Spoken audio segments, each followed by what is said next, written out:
Good evening, everyone. We'd like to welcome you to this consent agenda work session. We'd like for Commissioner Douglas to provide our invocation tonight. Thank you, Mr. Chairman. Would you join me in prayer? Lord, thank you for this gathering. Thank you for the passion and the concern and the care that we see in our community for the issues that we face. Thank you for the liberty and the freedom to express ourselves publicly and to express our ideas and all the things that we think are important. We ask that you watch over us tonight, Lord, and help us and guide us through the decision-making process that we're about to enter. We ask that you bless all of us, Lord. We ask that you keep your loving and healing hands on those who need it, Lord, even though we may not know who they are or mention them, you know yourself, Lord, who they are. Thank you for your blessings. Thank you for all you do for us, Lord. We ask all these things in the name of your Son, Jesus Christ, our Lord. Amen. And tonight, Commissioner Schultz will lead our pledge to the flag. Would you stand with us, please?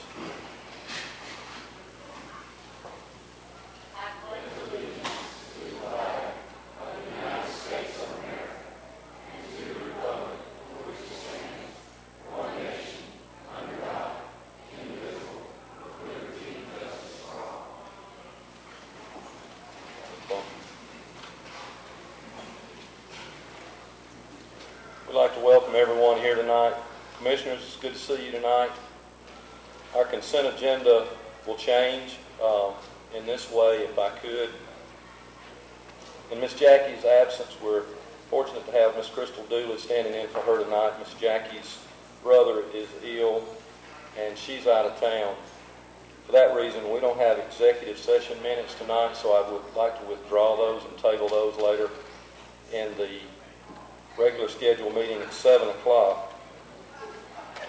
And at the bottom, you'll find Development Services approval of the CIE-STWP transmittal resolution. And they've let us know that that needs to be in the form of a public hearing. So I'd like to remove it from the consent agenda and make it 6A. And Commissioners, I intend to move item number 8, which is Newton County Solid Waste, during the regular scheduled meeting after the pledge to the flag. So it'll be actually between items 3 and 4. Commissioners, do you have any problem with moving the executive session minutes out, moving the CIE plan to item number 6A, a public hearing? If you do, if you'd voice those at this time. Anyone have any problem with that? Anyone like to take anything else off the consent agenda tonight? Okay, those changes will be made. And for the crowd, we appreciate all of you being here tonight. During the regular session, which starts at 7 o'clock, early in that meeting, we will have a motion to table the landfill discussion for 60 days. There may be a discussion at that time of a committee made up of citizens and employees, and or finding a consultant that has no affiliation with anyone. Make any comments during this consent agenda? Is there anything you'd like to discuss? Like a motion to adjourn. Got a motion and a second. All in favor? We'll see you at 7 o'clock sharp.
everybody would, listen up a second. Everybody listen up a second. Y'all would move in real close. We need to try to get everybody seated. The fire marshal came in and he told us we could get 500 in here, which I doubt. But especially for my size, it won't ever happen. But anyway, y'all will move in as close as you can and leave the end so that other people know that there's room there. If you see somebody looking for a seat, get their attention that you got space beside them. And we appreciate your cooperation in this. Thank y'all.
Your attention again. We've got the people that are standing. The people that are standing up. If you don't have a seat, we have some spaces upstairs in the balcony. We can get, I think, about 27 more up there. So if you need a seat, you're welcome to go up in the balcony.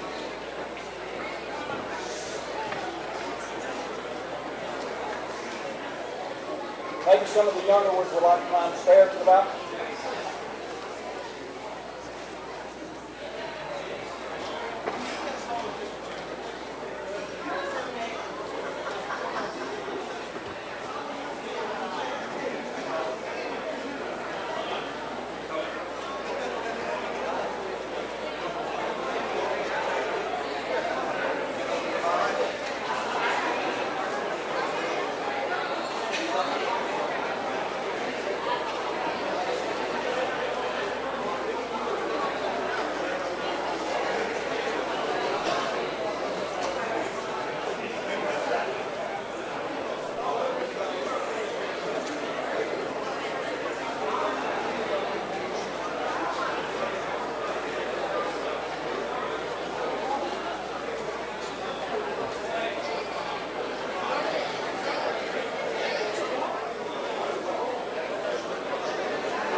I'd like to call this regular meeting of the Newton County Board of Commissioners to order for March the 17th, 2015. Our thought for the day: may the road rise up to meet you. May the wind be always at your back. May the sun shine warm upon your face. The rains fall soft upon your fields. And until we meet again, may God hold you in the palm of his hand. It's an old Irish blessing in honor of St. Patrick's Day that's coming up in just a couple of days. I want to welcome everyone here tonight, officials, staff, and guests. Appreciate your attendance. We'd ask you to silence your phones at this time. I do want to recognize some special guests. I know we have Honorable Mayor Arlene Chapman from Porterdale. I know we have Representative Pam Dickerson here with us tonight. I'm sure there are others. If I've missed you, I'm sorry. If you'll make sure. Ms. Harnethia Williams, City Council of the City of Covington, good to have you with us tonight. We have received from the Fire Marshal in Covington some instructions that will affect some of you tonight. We have a no standing room only policy. It's been implemented by them. If there's room for you to slide in to allow some of the people that are standing on the sides to have a seat. If not, we'd have to ask you to go to the balcony in the top. We have some people that are probably not able to do that, so if you're a little more able, we'd ask that you consider doing that for us. We do have a... I wasn't talking about you. I figured you were worried about me. No. We appreciate the special guest that's going to lead us in the pledge in a few minutes, as well as tell us a little bit about things that's going on. Tonight, Reverend Ronnie Brannon from Prospect United Methodist Church will be leading our invocation. Brother Ronnie, we appreciate you being with us. I can't tell you enough. Every time I think about the faithfulness that you have shown to the Board of Commissioners during the 2 years that I've been here, you've hardly missed a time, and those have usually been because you've been out in the mission field on foreign soil. We appreciate what you do. We appreciate your church, the reputation of you and your church, and what you're doing for the Lord. And we'd like for you to lead our invocation tonight. I appreciate it. I probably don't need this microphone, but somebody else is going to, so I'm going to turn it around. It's an honor to be here, and Chairman, Commissioners, it's a privilege to be before you. As we come to a time of prayer, whenever I think of Irish blessing, I always like this one. I never remember it. The one I always remember, and I never can get it right, is the one that may you always recognize them by their limp. And that's the only one I always remember. So, but it's a pleasure to be here. We do want to remember those that are struggling. We have some folks in our church that are struggling, but we want to remember Miss Jackie tonight. As her brother is not doing well, she's in Chattanooga with him, and it's a very, very critical and serious time, and so let's remember Miss Jackie. We have many others. I know that when you have a crowd this size, we have family members and situations that we want to lift up and we want to remember. Anytime we come together like this, it's a time to remember those that we're with, those that are struggling. And so when we come together, we also want to take the time to remember and think about the wisdom that we need and those that are out on the road keeping us safe this night. Our nation, the struggles that are before us. As you said, I've been on foreign soil, and I appreciate and I absolutely love the privilege of coming home. There are those on foreign soils who are keeping us safe at night, giving us the privilege of being here, doing what we get to do. Let's not forget them. So let's pray together. Heavenly Father, we do thank you for the privilege of gathering together in this place. We thank you for the awesome privilege of freedom that we have, the government that we have. We thank you for our elected officials, and we ask that you would bless them, give them wisdom beyond themselves. Father, from the highest office all the way down through every elected official, they are ministers of yours. We ask that you would grant them wisdom and direction. We thank you for each and every one of them. And Father, we ask that you would be with those, our servicemen and women around the world. We thank you for them, and we thank you for the protection they give us. We thank you that they risk their lives that we might be safe. We thank you for their ability to guard and protect us. Give them keen awareness. Keep them safe, O Lord. We thank you for your presence here with us now. We do ask that you'd be with Miss Jackie. That you'd be with her and comfort her as she's with her family. Touch her brother with your healing hand. And be with all of us gathered in this place. Father, be with our loved ones who are struggling. Be with those that are sick and touch with your healing hand and the power of your might. Be with those who've lost loved ones and send your comforter unto them, that they might know your peace that passes all understanding. Father, surround us with your grace. We thank you for this place in which we live. We thank you for those who are out on the road tonight, guarding and protecting us. We thank you for those who are keeping us safe. We thank you for those who are answering those calls and emergencies. Father, we ask that you would just be with them. Give them wisdom. And Father, be with these. Be with these, your servants. Give them wisdom this night. And Father, we thank you. We thank you for our representatives. We thank you for those who serve our state. Father, we ask that you would just surround us now. Thank you for a wonderful place to live. The greatest place on earth. And we give you all glory and honor and praise this night. And we come before you in Jesus' holy, precious, and powerful name. Amen. Amen. Thank you, preacher. Tonight, we have a special guest and a special group. We're going to have our pledge led by Brenda Stanton tonight. Brenda, if you'll come on. We're all going to stand together as she leads the pledge, and we're going to remain standing after she leads the pledge.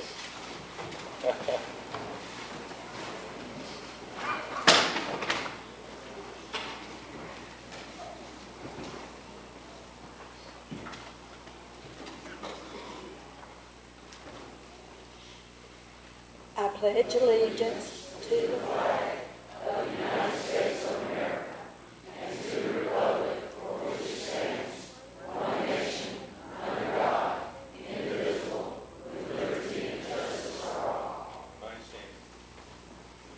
I want to take just a few minutes tonight to recognize some very important people. If you know of anyone, or if you yourself have cancer, please remain standing. If you know of someone who has cancer, please remain standing. I thought you'd stand back up. I must not have been very clear. Okay, if you have been a caregiver or are a survivor, please continue to stand. If you have been a caregiver for someone with cancer or are a survivor, please remain standing. And now, if you are a caregiver, if you would sit down, but before you do, please know that our hearts are with you. If you're still working as a caregiver, or if that job is completed for you for whatever reason, just know that we all understand what you've been through and how hard that job is as you watch a loved one fight that awful battle. So if our caregivers would sit down, yes, let's give them a round of applause.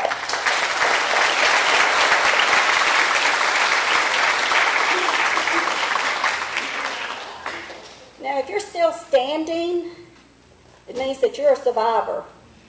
And we want you to know how much we love you and how much we pray for you each and every day, not just because we're your friends or your parent or your daughter or just a neighbor that maybe you don't get along with very well. We want you to know that we care about you, and our committee down here has a little gift. I hope that's okay. It won't take but a second. We have a little gift for all our survivors, so please remain standing if you're a survivor. And I want to introduce our committee as they're going around. Committee, if you'll just raise your hand as I call your name. Chris Jones is our American Cancer Society. I don't know, they change his name every year. I think he's called our manager this year, but if you've seen this crowd, I don't know how much managing he's actually doing, but he tries. He does try. Down here, right in front, is Becky Byram. Becky is my reason for relaying to the extent that I relay now. Becky is my younger sister, and she is a lung cancer survivor, going on now 6 years and fighting every step of the way.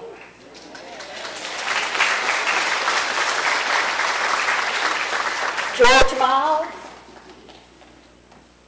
We've gone upstairs. Yes, you may sit down now if you've got your red bag. You may sit down. Thank you. Let's give them a round of applause.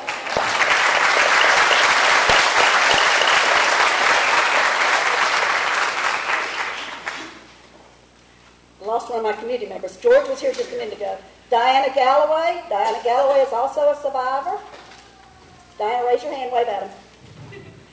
Kat Turson. Kat is a caregiver.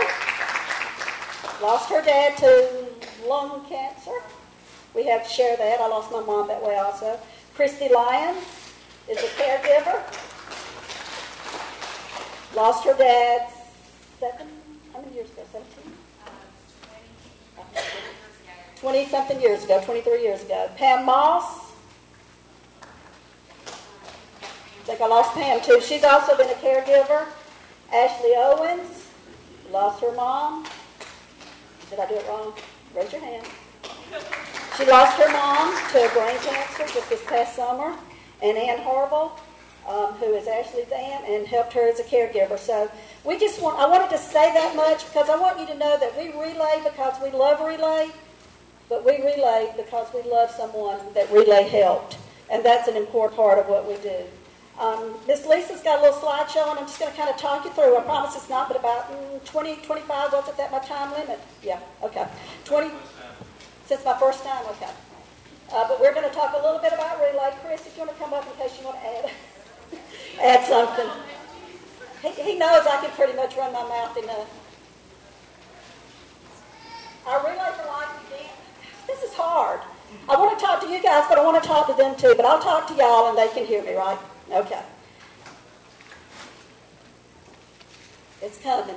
Relay for Life is held each year the last weekend in April. It's a Friday night, Saturday event.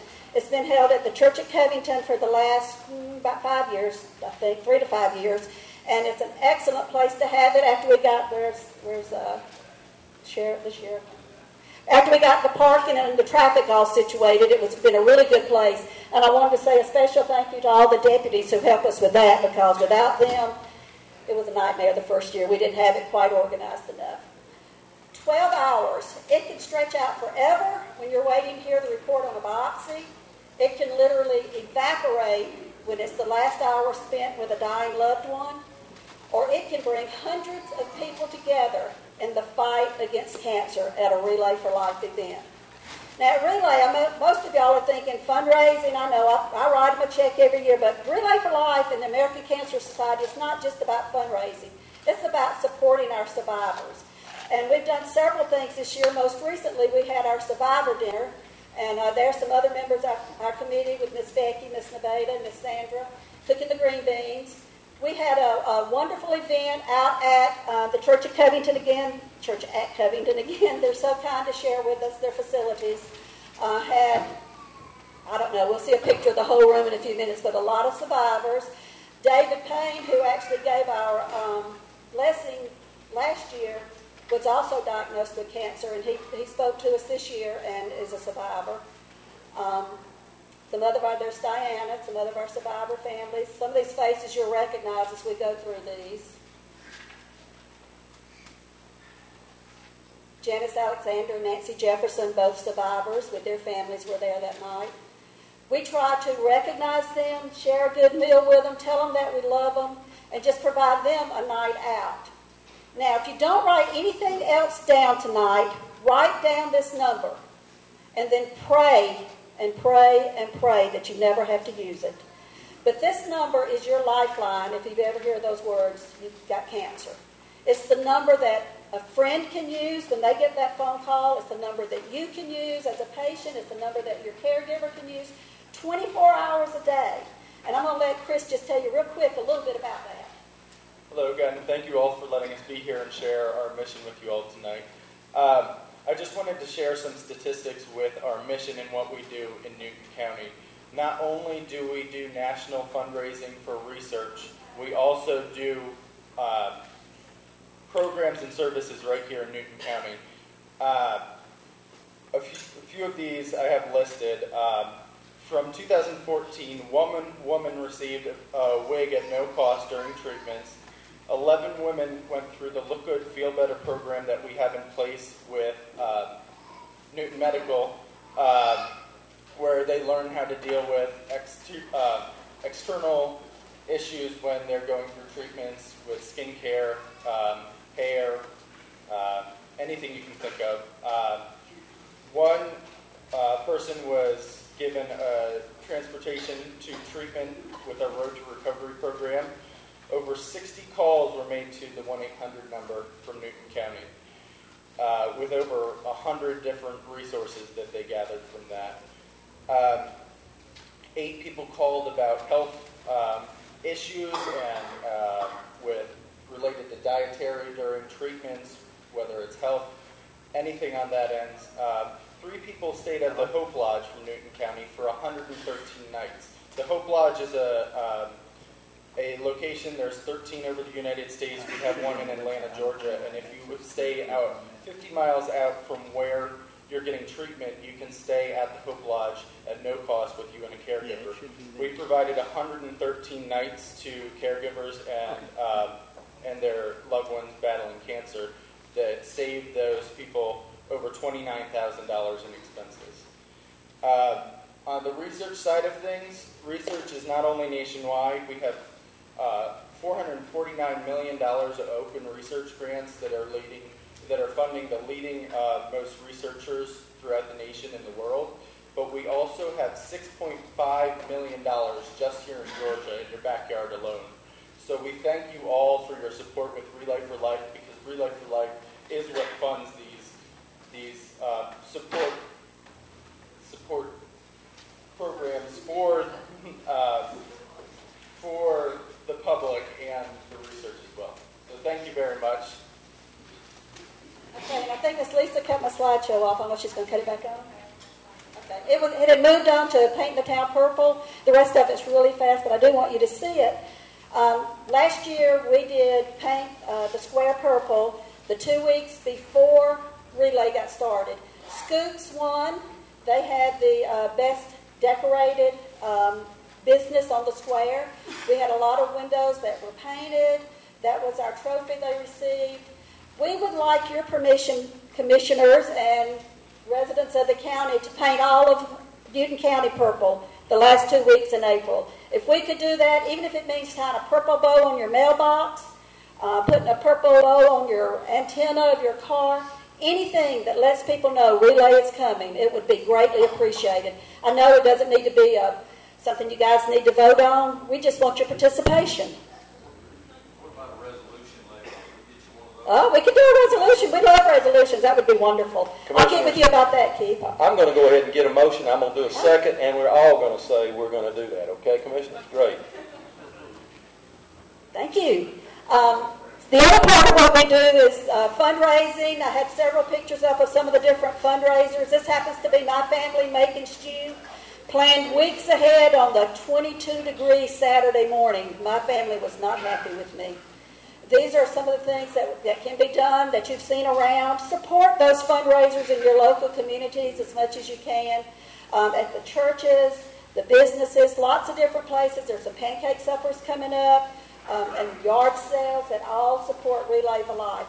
But it all comes down here in Newton County to the event. And the event's not showing, but that's okay. At the event, I had a person ask me today how many laps they had to run and how many sponsors they had to get. You don't have to run a lap. You don't have to get a sponsor.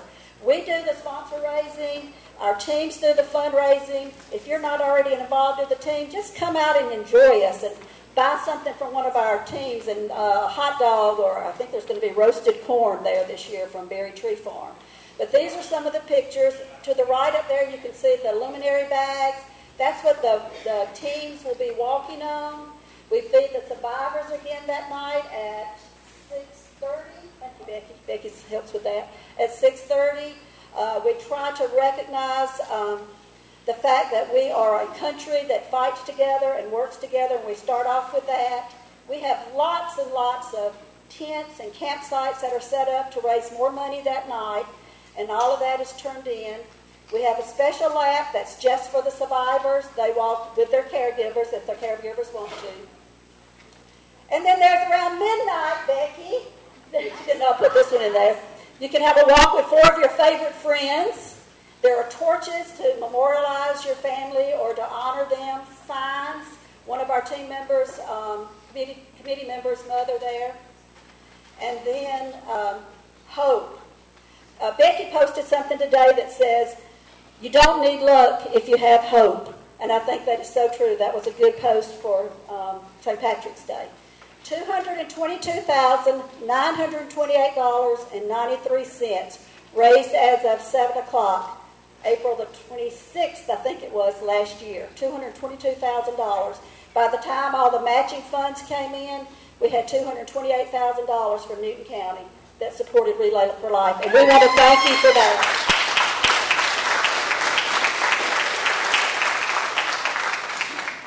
I think there was one more, but I might not have put a timer thing on that. Oh, there it is. The journey to end cancer starts with a single step. And we need each and every one of you and all of you out there to take that step with us in some form or fashion. If it's just to say a prayer for us that night that it doesn't rain, or if it's to come out and make a donation, or if it's to come out and eat a piece of roasted corn, whatever it is, just join us that night. It's about the most fun you can have in Newton County that's free and legal. Thank you.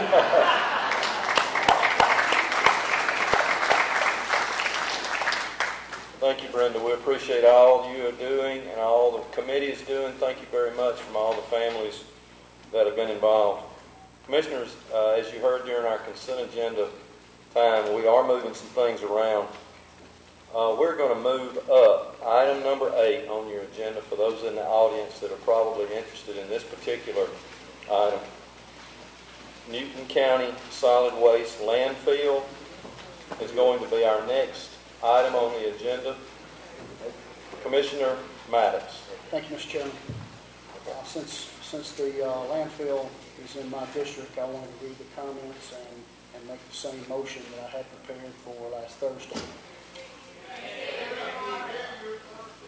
After reflecting on comments made over the last week from citizens and business owners, it is important to say clearly that this board has listened to their concerns and will apply those concerns as we move forward.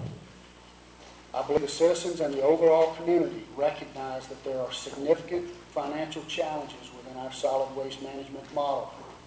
But most importantly, the citizens do not believe the current proposal will dramatically improve our situation and want other options explored.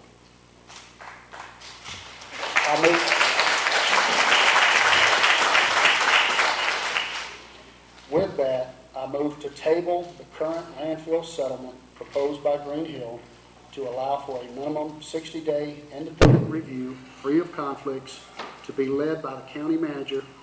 This review should also explore other options and opportunities for our overall solid waste management program. Thank you, Mr. Chairman. Second. Second, Mr. Chairman.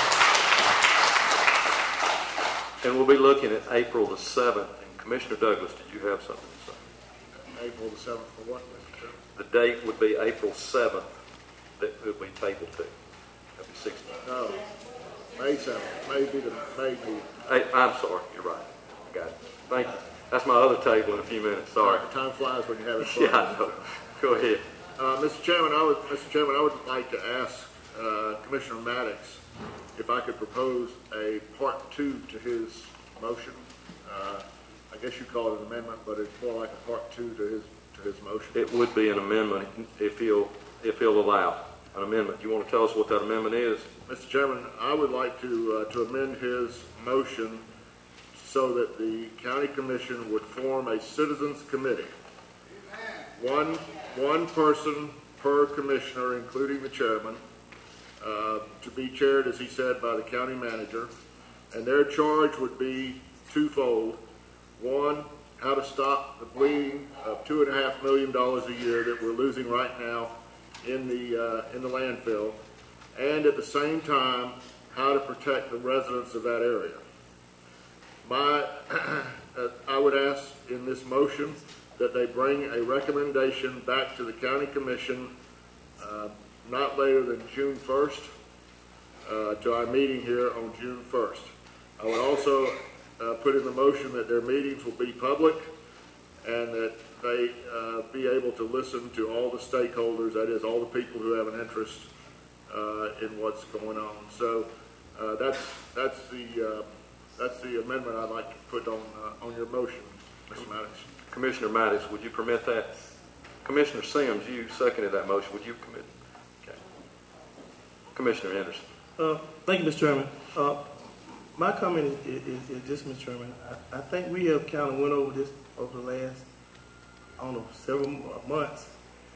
And I just don't believe that we need to have our citizens, the Spring Hill community or any community, to continue to come to a commission meeting over the next 3 months.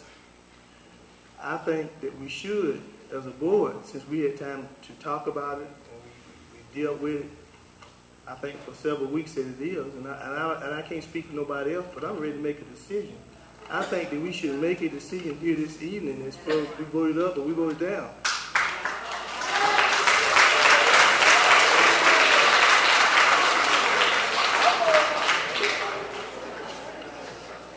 Thank you for your comment. Commissioner Lady first, Schultz. Thank you, Chairman.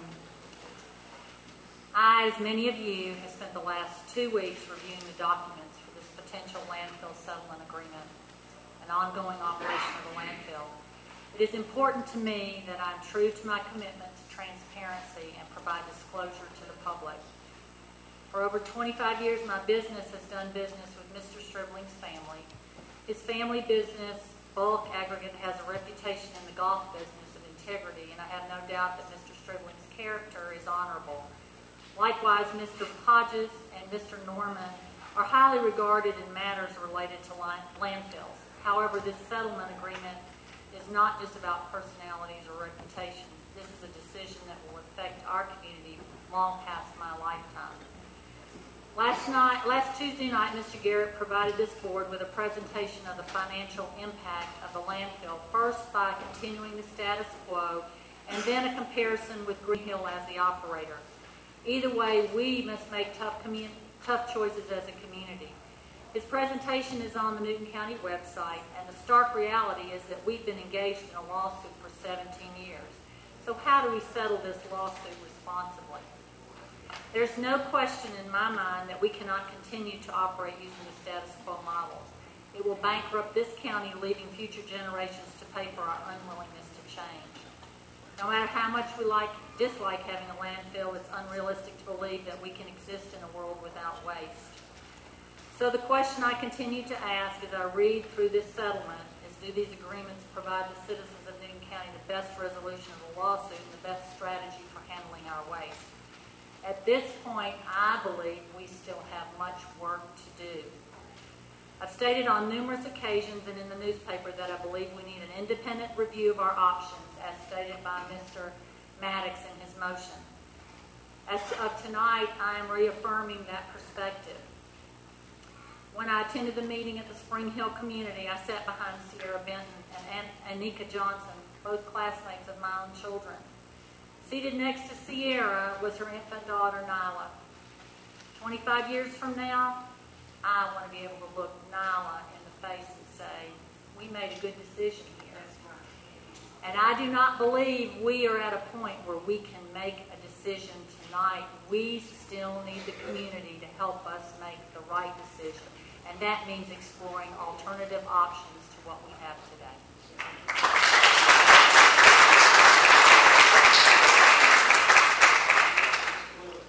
Oh, but let's see. I think it's over here, but I'm not sure. Thank you, Mr. Chairman. I appreciate Commissioner Schultz's comments and Commissioner Henderson as well. Clearly, this commission has not been able to find the answer to the two problems that we face. Now, like I said, how to stop the hemorrhaging of money and how to protect the residents. We just don't have the answer. But look at all the possible answers and ideas sitting right in front of us. Why hold them at arm's length? Why not invite them in and say, okay, take it for 60 days or 90 days or whatever it takes, and come back and tell us what you do. Particularly residents of that area. Let them have say so. They're the ones that put us up here.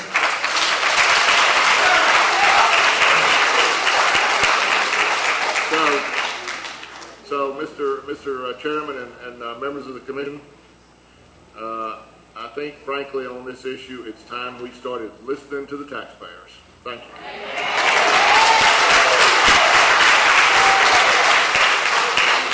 Commissioner Henderson. Thank you, Mr. Chairman. This is my last comment.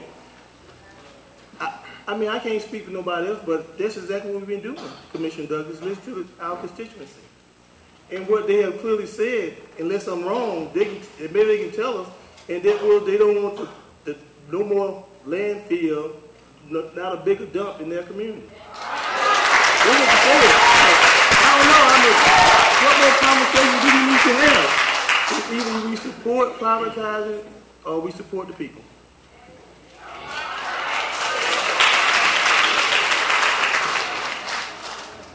Thank you, Mr. Chair. We're facing over $2 million a year loss. And we're also facing... All right, if you would let the commissioners speak, we appreciate your... Go ahead. We're facing over $2 million a year loss. At the same time, we're facing a community for the last 20 plus years that had to deal with the landfill. So there's two issues. And actually, there's a third issue. We're dealing with the lawsuit. There's only one way we can get through this, and that is to work together. Work together with the community. And last Thursday, there were other issues brought up outside of the landfill, issues that this community has been dealing with for over 20 years, from road issues, from buzzards, from smell, from lack of parks, lack of a lot of things. And this community has been overlooked. So I think it's time that not only we work on this landfill, but let's work on this community as a whole, working with them. We went out 2 or 3 weeks ago and met at Good Hope Baptist Church. And we got a chance to fellowship and talk to the people and see some of the things that hadn't been brought to our attention. And a lot of times, sitting up here as a board of commissioner, you don't see a lot of things or hear a lot of things unless you get a packed room or unless you call your commissioner. So I commend everybody for being here tonight. I commend everybody for being here last week. Whatever you got to do to make us here, you're doing it. So I really appreciate everybody showing up. And I'm personally have reached out tonight to several people in the community. So let's sit down, let's talk about this, let's work together, because that's the only way we're going to get through it. I mean, we're faced with that 2-point-whatever million dollar loss, and we got to deal with it. But we can only deal with it working together. Thank you.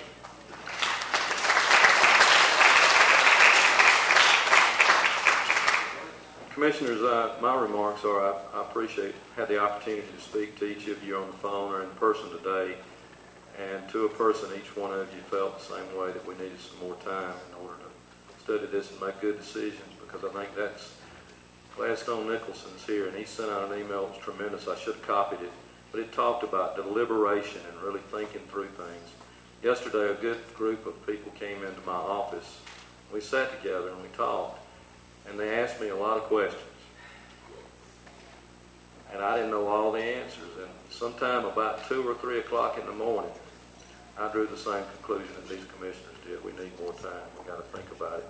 It does cost us a lot of money, and it is costing us a lot of money, but it has. But at least we picked the can up off the ground that's been there for a long period of time. And we've looked at that soup can, and we tried to determine how old it was, how many dents it has, and we're going to solve this problem, and we're going to let you work with us. Commissioners, we have a motion on the floor. I'm not exactly sure what the date is. Maybe you can tell me the date again? Okay. And so that's going to be a citizens committee, and they're going to look at all aspects. And we have a motion and an approved second If there's no further discussion, all in favor of that motion, please raise your right hand. All opposed? Carries 4-1. We're going to have a brief recess. We have 4 important zoning issues that must be taken care of tonight. We're going to reconvene at 1:45.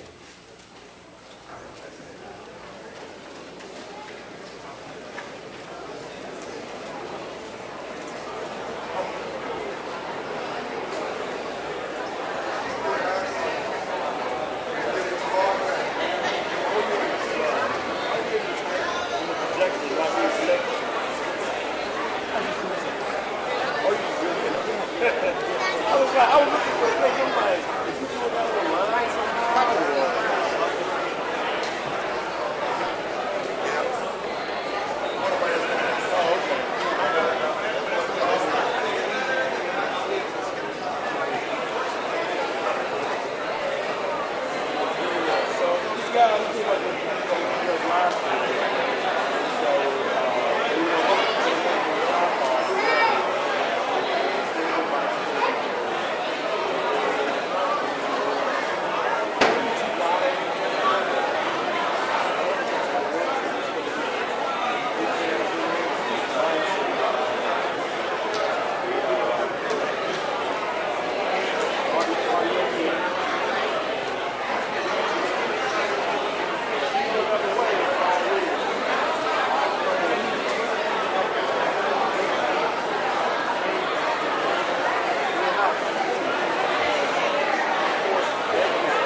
About 2 more minutes and we'll reconvene. If you could make your way back to your seats.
Ladies and gentlemen, we're about 1 minute away.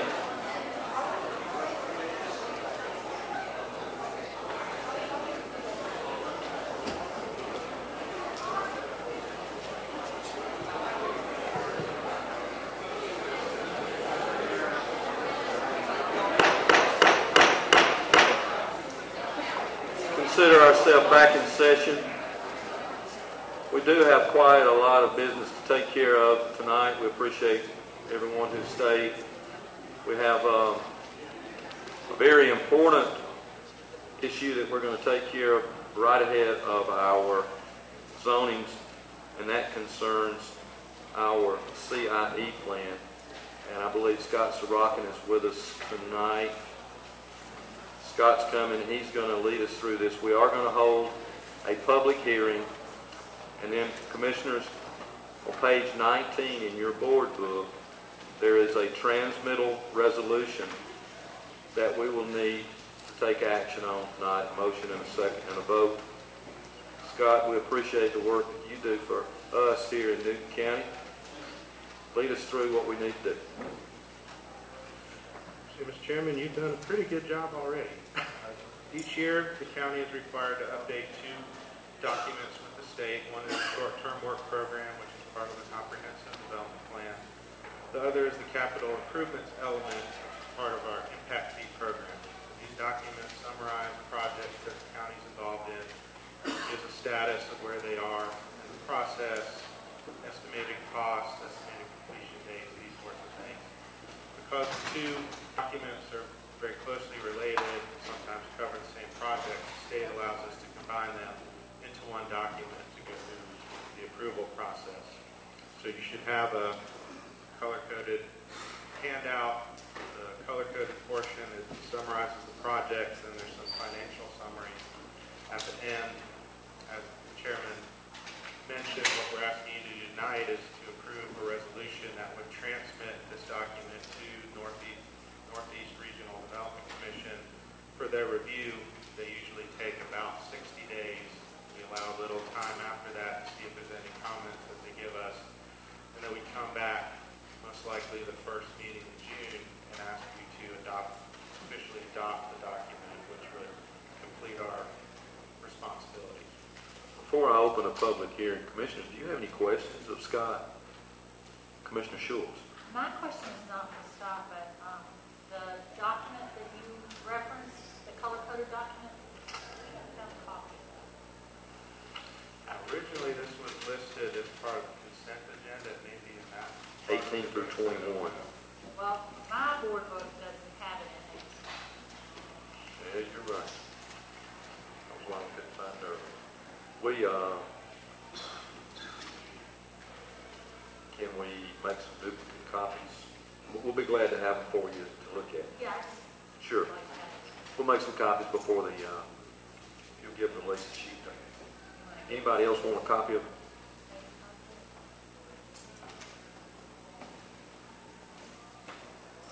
The most efficient assistant in the county right now.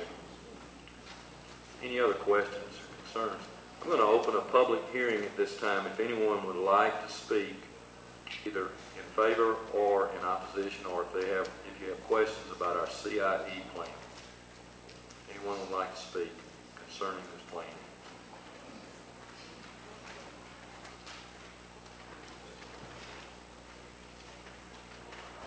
Seeing none, I'll close our public comment period on this. Commissioners, I need a motion on R031715.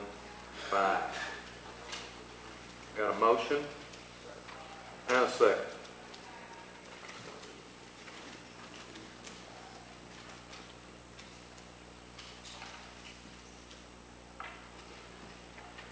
Any further discussion?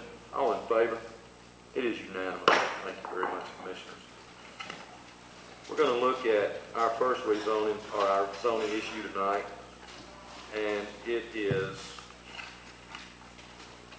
first of all, we're going to be looking at a future land use map change as well. It's 15-000-175, and the case is REZ 14000-168. And staff, would you like to take care of that one? Yes, sir. Thank you, Mr. Chairman. Mr. Lloyd Kerr. The future land use map, the existing land use map designation is commercial. The development and the proposed land use map is for development. Judy is going to try to get that up on the screen for us. This property is located on Iris Drive, right at the Rockdale County line. There's 60 feet of frontage along Iris Drive. The parcel size is a little over 56 acres, 56.33 acres. It's tax parcel map 11-1 and located in Commission District 3. The current zoning on the property is R2 single family, and the request is also to rezone to R2 Allen Overlay Tier 1 single family residential. On January 27th, the Planning Commission recommended approval with an added condition, and that being that the minimum house size of the 1,800 square feet. On February 17th, as you will recall, this item was tabled, this request until this meeting, and then an opportunity to further study the petition. Commissioners, do you have any questions of staff? Commissioner Schultz. I don't have a question for the staff, but I would like to reference that some of the documents in our packet are in out of order, and so I apologize. Yes, Lloyd Kerr has provided us a packet that has the documents in the correct order. And those should be in the order that they appear on your agenda. So please use those documents as opposed to the ones in your packet.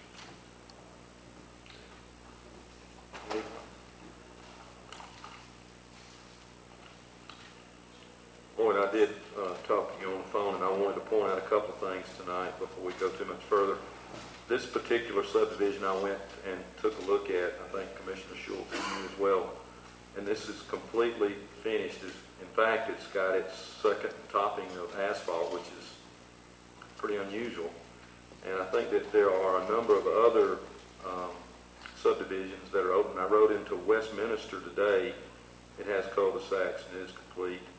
Twin Lakes is another subdivision, and I think there's one called Silver Lake, but I'm not sure where Silver Lake is yet. I haven't heard about that one.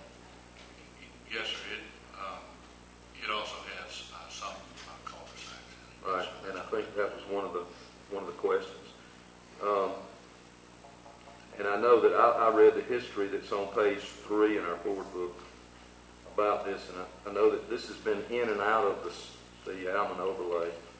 Could you give us a little bit of history on that, if you don't mind? When the project was originally platted, it was platted in 2006 as an R2 subdivision with a conservation overlay. At the time, the zoning allowed for a minimum lot size of 20,000 square feet in R2 if the property was served by public water and sewer system. As a conservation subdivision, it was required, developers were required to set aside 30% of the property for conservation space. And you can see from that aerial, you can see where the roads are and all of the green space that's south of there and that surrounds the subdivision.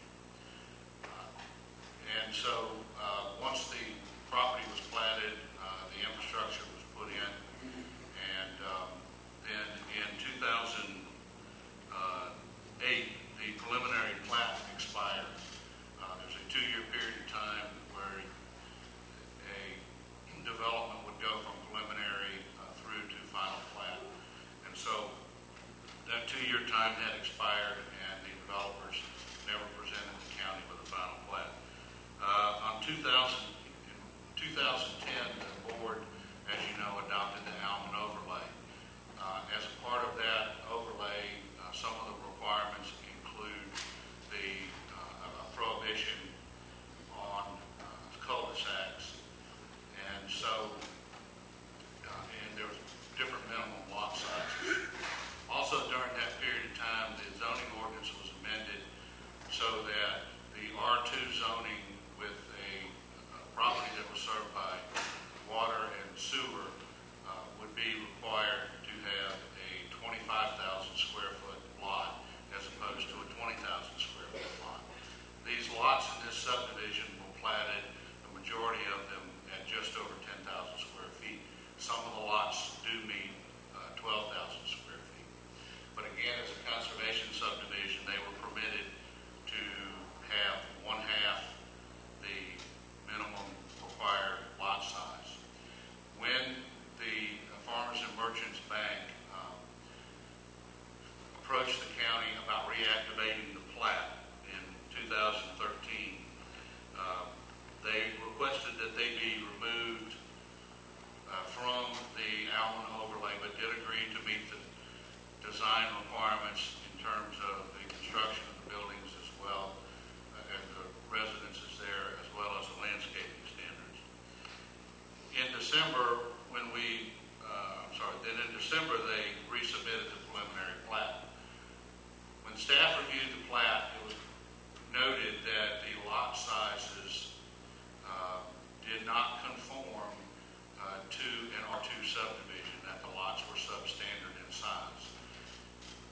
The only way that they could proceed with this development and proceed to a final plat to be able to sell the lots would be if they were able to come into the Alman overlay and to meet those design requirements. And so that's what we advised the Farmers and Merchants Bank to petition to be brought back into the overlay. So if they were to be not approved and try to present this as a plat for an R2 conservation subdivision, it would be denied because the lots no longer meet the minimum lot size.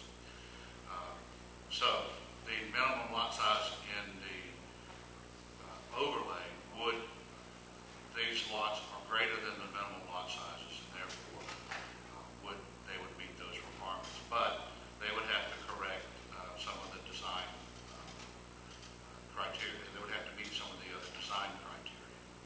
So this is where we are with the plat. We need to change the future land use map from commercial to development node, which is the designation that is consistent with the Salem or Alman overlay, and then the zoning to the R2 Tier 1 Alman overlay, as opposed to simply an R2 conservation zone. So this subdivision's been sitting when we had the Great Recession. It got caught in the middle of the Great Recession. Yes, sir. I don't know exactly how long it has been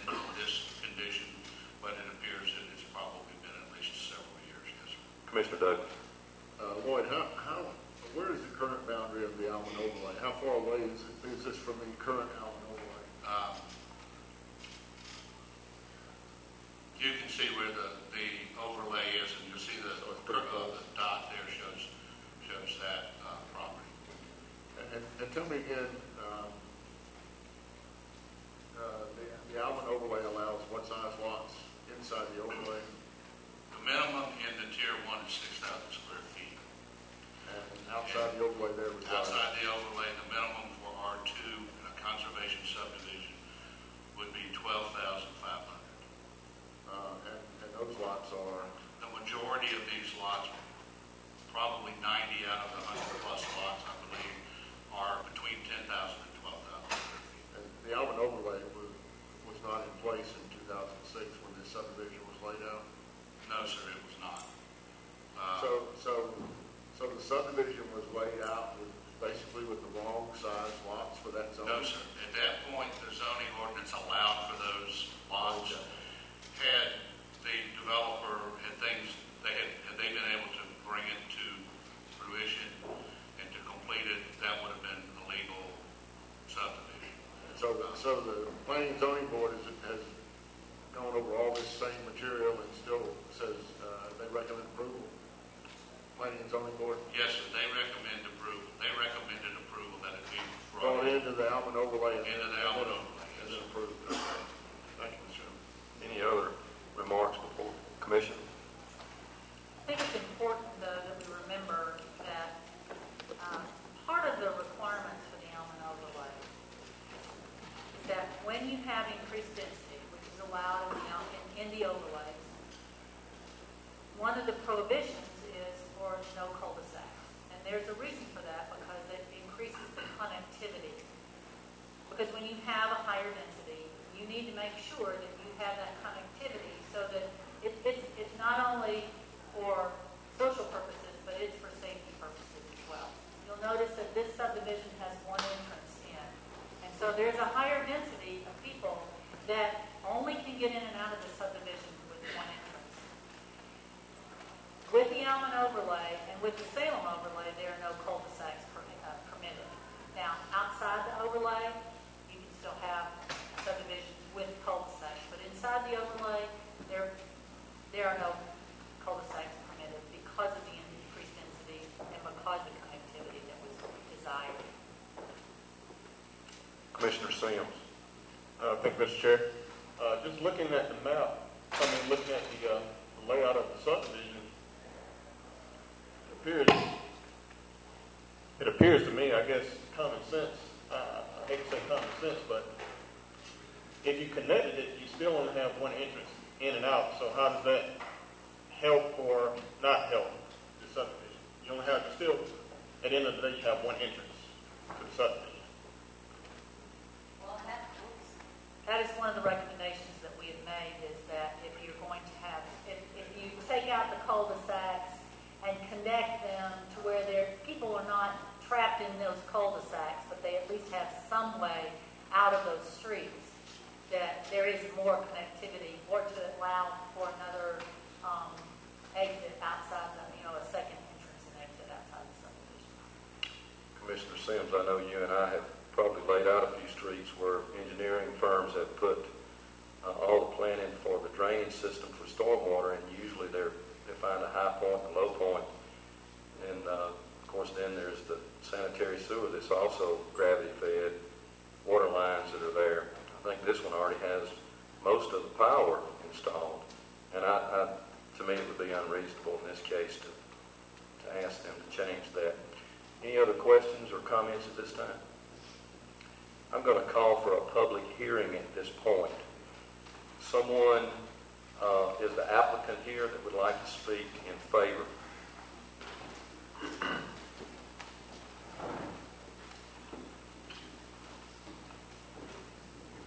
Thank you, Mr. Chairman. State your name and address for the record, if you would Thank you, mind. sir. I'm Mo Talley from Conyers, Georgia. And Mr. Dabbs is here, is Senior Vice President of Farmers and Merchants Finance. And we appreciate your attention to this matter tonight. I'm very impressed with the way the Newton County Commission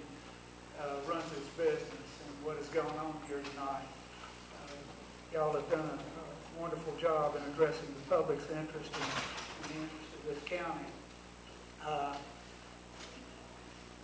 You've laid out, quite honestly, the discussion that we wish to bring before the commission, and we're here, quite honestly, to address your concerns and questions. We feel that the staff has had ample time and has scrutinized this request and the development in a way that, as we all know, the changes that have taken place since 2006 to this day, the adoption of the overlay, the adoption of different subdivision standards, what we find is that the standard that the staff is recommending today is what we would certainly encourage you to support. Again, Mr. Dabbs and myself are here available for comment or questions. Billy Reed is here as well as the agent for the owner. So, thank you, sir. And I should have mentioned, if there are questions from the commissioners, it does not count against the 10 minutes, so Lisa, you stop the clock. Any commissioner questions? Commissioner Henderson. Thank you, Mr. Chairman. My question is, what about, I guess this is for the buffers as far as the proposed subdivision? The subdivision does have some green space all the way around the subdivision. There has been some concern voiced by the neighboring subdivision, Magnolia Manor, I believe, so there's no required buffer between the two of those because they are the same type zoning. But there has been some concern on those neighbors' parts as to some safety issues. Right. So I guess what you're saying is there's not enough of, I guess, trees or natural buffer, between this subdivision and I guess the one closer to it. Well, the green space area is currently in a conservation easement, so there would be minimal disturbance that would be allowed, and the idea that it's also very wet down in, so it would be left pretty much in its natural state. Mr. Henderson, if I may, the subdivision is a total of 56 acres. 24 acres of the subdivision have been set aside for the conservation and green space covenant. They, on the south and the west side of the subdivision is entirely green space acreage. The Rockdale County property, the Rockdale County and East County property line or border is the west boundary. Any other questions or concerns? Okay, we'll ask if anyone else would like to speak in favor. Mr. Chairman, I'd like to reserve my time for future rebuttal. Okay, if there's a need. Thank you. Okay, then we're going to ask if there's someone who'd like to speak in opposition at this time. Please come on in. Your time will begin when you start. Please give us your name and address.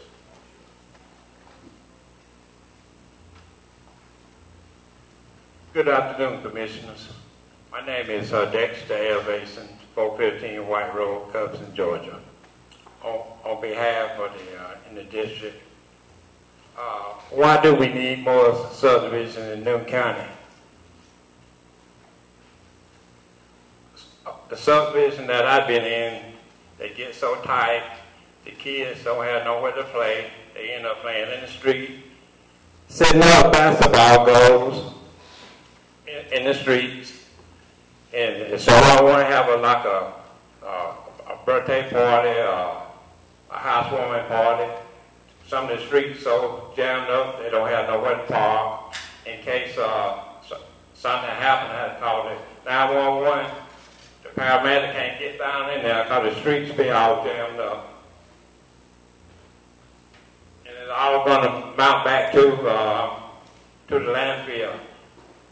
Cause how many houses be in there, everything all that trash gonna have to come back to the to the landfill again. Well, I already got a problem with trash in the county now. I just want to add that to it. Thanks, sir. Dexter Mason. V.S. in Victory. V-A-S-O-N. First name is Dexter. I live at 415 Wright Road. And how many houses is going to be in that community? In excess of 100. Okay, then you're going to have at least 2 or 3 automobiles in each house. You're going to have traffic jam. We already have a lot of roads. Certain time of the day they get all jammed up. And why do we need more subdivisions in Newton County? Y'all expect more people to move into Newton County? I'm asking the commission. Y'all expect a lot of folks moving back to the county? We expect the population to increase in Newton County, yes. Okay. Okay then. Thank you. Thank you. Someone else who would like to speak in opposition?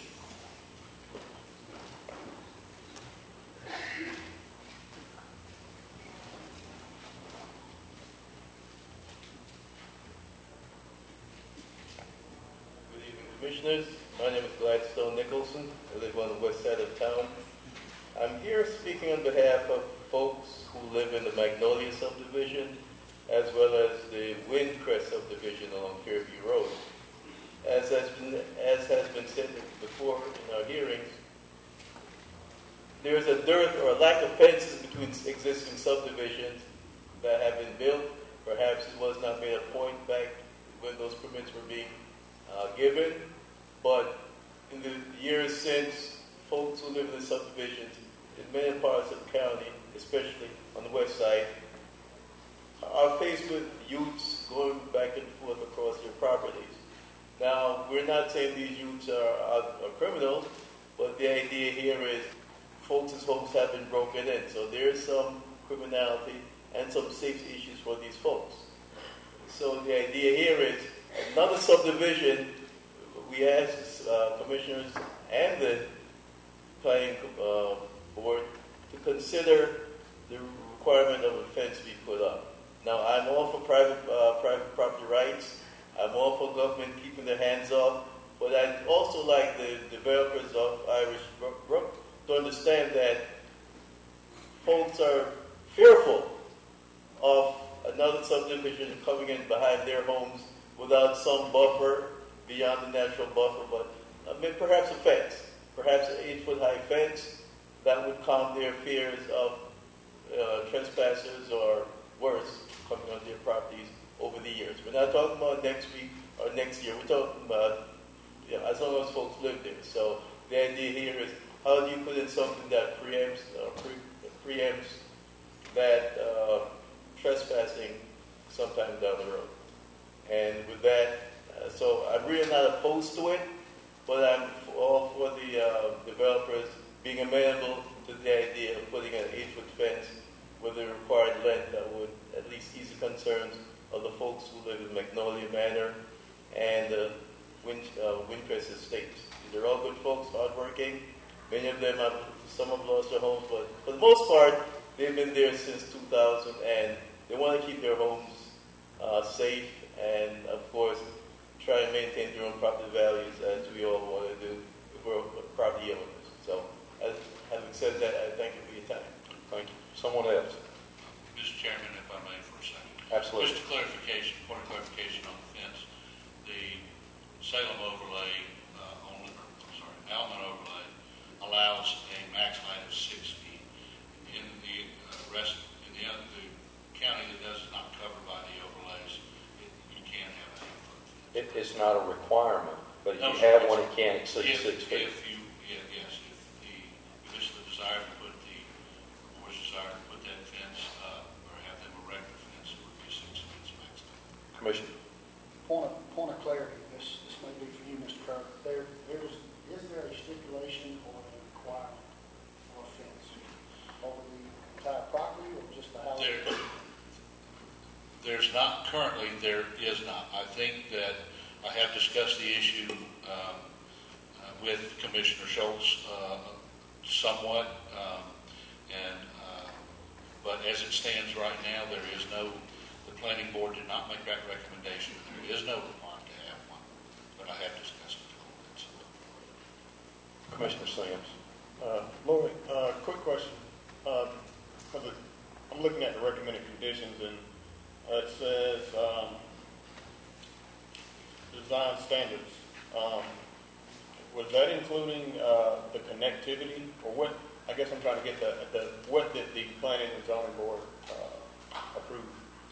The planning board approved the minimum house size of 1,800 square feet, and the notation there that the project would meet the design requirements and the other requirements of the overlay. It wasn't a necessary addition or condition, rather, but they felt like it was important to put that in. Okay, so they did not add on anything about connectivity between both sides. Okay, thank you.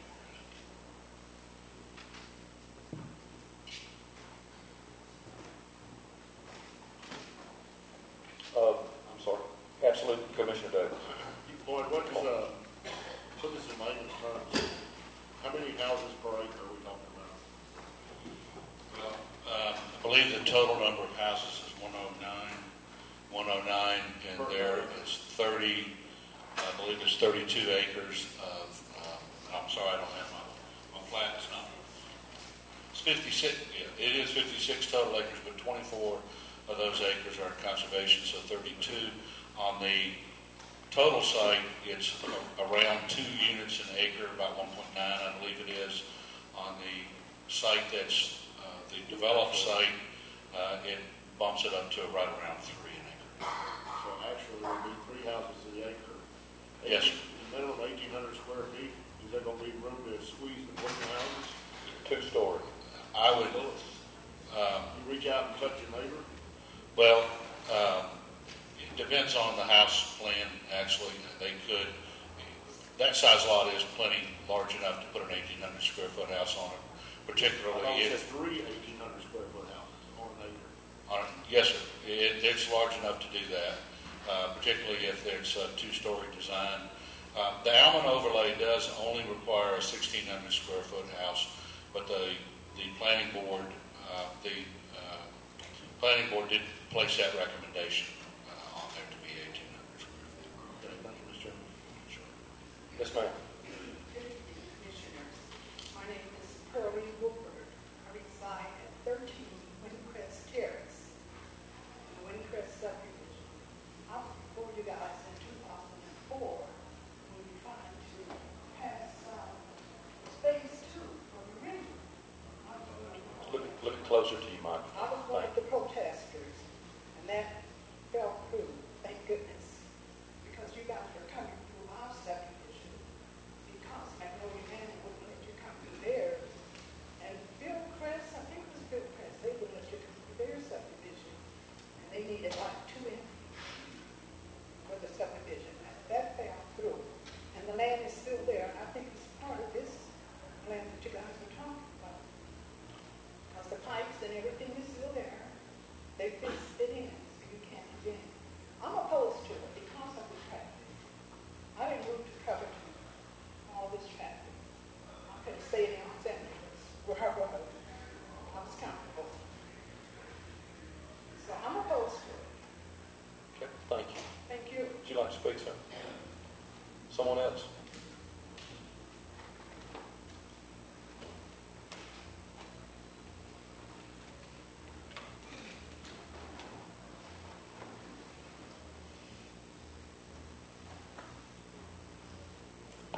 As I understand it, a portion of this subdivision is going to face the back of commercial properties, which typically have dumpsters, bays, that kind of thing.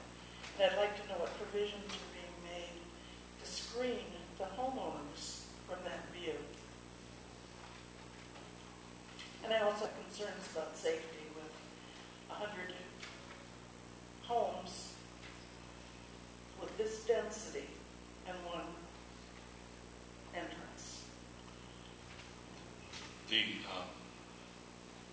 Commissioners, the element overlay does provide buffers between commercial and residential zone property. There are two parcels that are between this property and the access road, and they are zoned commercial. Currently, they are owned by Springfield Baptist Church. At one time, there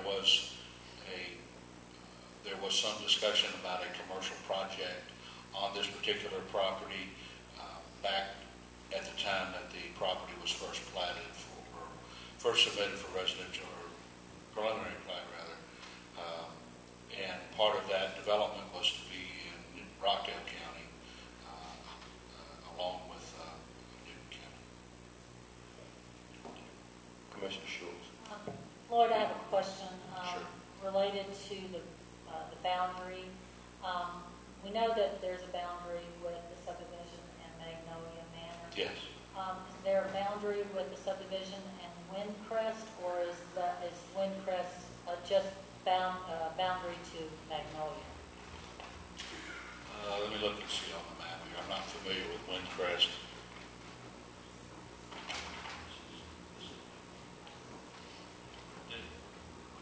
There's one corner of the property, which would be the southwest corner of the property, does share a very small boundary with one, appears to be one lot in west.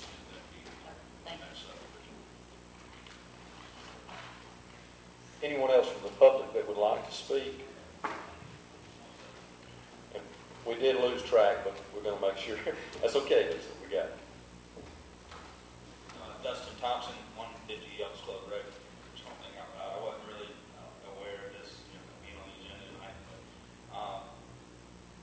I don't know, it wasn't too long ago, but in 2007, 2008, everything just collapsed. Georgia was ground zero, and up ground zero, Newton County, Henry County was like where it is worse. I know you drive around Newton and neighboring counties. I feel like we have a very vast inventory of these very small, tightly packed subdivisions that are just sitting there with PVC pipes hanging out of the ground, eyesore. Why do we need more lots? We already have established communities. I'm back here, just a real fast Google search on my phone. I can look at the current inventory in the county, but we've got these are communities that are already 80% occupied, and there's maybe just a second phase or a portion of the remaining phase where there's vacancy. I feel like increasing the inventory is going to reduce the marketability of that stuff that's already sitting there. And who's already in those subdivisions? Citizens of Newton County. What's this going to do to everything that's out there now? That's just something to think about. Anyone else?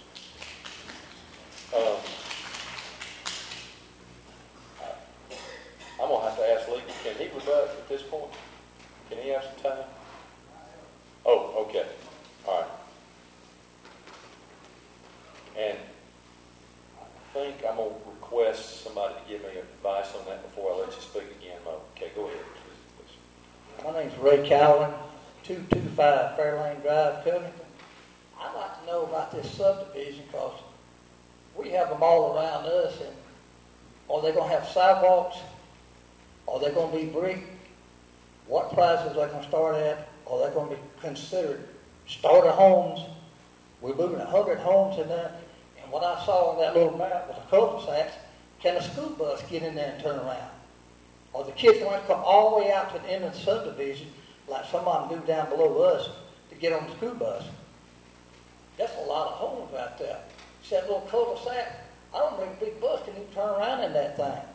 But I want to know, is it going to be vinyl siding, brick? The back of it going to be vinyl with brick on the front? And what is the starting price of these houses? That's what I'd like to know. Lloyd, I'll let you answer the ones you can. Sure. As far as the price of the houses, I really couldn't tell you where they might be. the Almond overlay requires that there are certain design requirements. Among them would be the use of brick, stone, stucco, genuine stucco, or hardy plank siding. There are certain accents that are required on the house, brick accents and so forth. As far as the cul-de-sacs go, the cul-de-sacs were designed to accommodate buses and fire apparatus. So even though they look small at this scale, that's actually, I believe it's a 90-foot radius over there, so it's plenty large enough for school buses. I don't know whether they'd be starter homes or not. That really depends greatly on the buyer, or rather the home builder of the lots. Anyone else? Commissioner Douglas. Thank you, Mr. Chairman. Mo, could you address those questions about starter homes and prices and that sort of thing? I thought those were good questions. Thank you, Commissioner Douglas. That gets me out of it. Yeah. Thank you. Okay, sure. Give us your name, and I believe you work for Farmers and Merchants. Yeah, I work for Farmers and Merchants Bank, which is the owner of the property, unfortunately by default. Price of those homes will probably be, talking to the builder that's interested in that, probably in the 179 to higher 100s. Depends on whether they have a basement. There are some basement lots in there. We unfortunately were part of this. This was the last subdivision that we were part of developing, and yes, it hit at the very last, and we've been sitting on it. It does not have pipes in it. It's a very attractive subdivision, has lots of buffer, and we now have somebody that's interested in building in there that would add to the tax base. We have been building houses and trying to do the best we can to improve neighborhoods and not decrease their value. We are now just getting into Newton County. Newton County has been one of the last counties that we've been able to build in ourselves. It's just starting to get here. The inventory is actually lower than it has been before the crash started even though you see houses out there. We've got 50-something acres out there with a lot of buffer. If we don't do anything with it, it's going to sit there. And then what's it going to be? But just an open area with a subdivision sitting in there. There is Newton County water and sewer. No income coming in. It's in ground. It's in place. And it's sitting there bringing nothing in back to the county that was put in there. Unfortunately, timing was horrible. And we ended up, as a result of that, owning that property. We have maintained it. We have cut the grass. We've allowed the community to use it. We have maintained it for 6 or 7 years now. Finally, we've had other people want it. We've had people want it for a rental market. We turned them away. We've had people for smaller houses. We turned them away. We had people that came in and said, well, we'll build a couple. And we said, no way. We can't just put a couple houses in there and then you fail. There's got to be somebody that can handle this so that we're not sitting with an eyesore and we're not sitting with something that's actually going to hurt us more by trying to maintain a couple houses and have all that land in there. We think it's best for us. We think it's best for the county. There's a lot of money at stake for us. If we can't use it, there's a lot of money at stake for the county as far as fees and income on taxes. The counties continue to grow. Baxter is a big part of that, and there needs a place for them to go. And it's continued to grow, and it is now finally coming to Newton County. Sir, would you like to speak? Okay, if you would, let's let it. We'll close out the public hearing after he's through.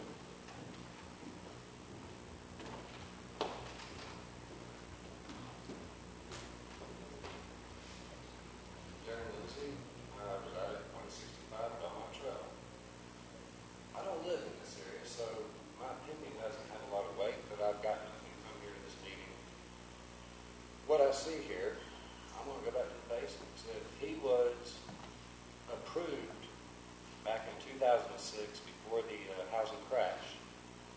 Why is he not grandfathered in? Why jump through hoops to come up to standards? It's close to the interstate. A lot of the traffic people from Newton County travel interstate. We'll let him answer that question. He's heard that question before. Thank you, sir, for your time. The reason that this is not a grandfathered project is because the project never received the final plat. The process when developing a piece of property starts with the presentation of a preliminary plat to the planning board. Planning board will review that. Assuming they approve that plat, then construction plans are developed, the subdivision is constructed, and all of the infrastructure put in, and then the developer will petition the county and submit a plat for review, a final plat for review. The developer never submitted that final plat, and he had 2 years to do so from the time the preliminary plat was approved, unless they had received some kind of an extension. But they did neither in this case. And since that happened, then this project goes back to its beginning, and we had to review a new preliminary plat for compliance with the current code. And so it actually has to start over. At this point, I'm closing the public hearing, and I'm going to call for a vote. Commissioner, would you like to take the lead? Yes, thank you. Just would like to explain a little bit. You know, when we approved the Almond Overlay in 2010, citizens worked on that overlay for almost 13 months. And the citizens came up with their recommendations for what they wanted in the overlay. They worked with developmental services. What we have in the Almond Overlay is based on citizen input. They did not want cul-de-sacs. Now, we've had subdivisions that were platted and where the roads were installed prior to the collapse in 2007. And some of those subdivisions have come back to us and said, you know, we're in the overlay, we want to comply with the overlay, how do you work with us, because we have cul-de-sacs. I'll give you an example as Silver Ridge.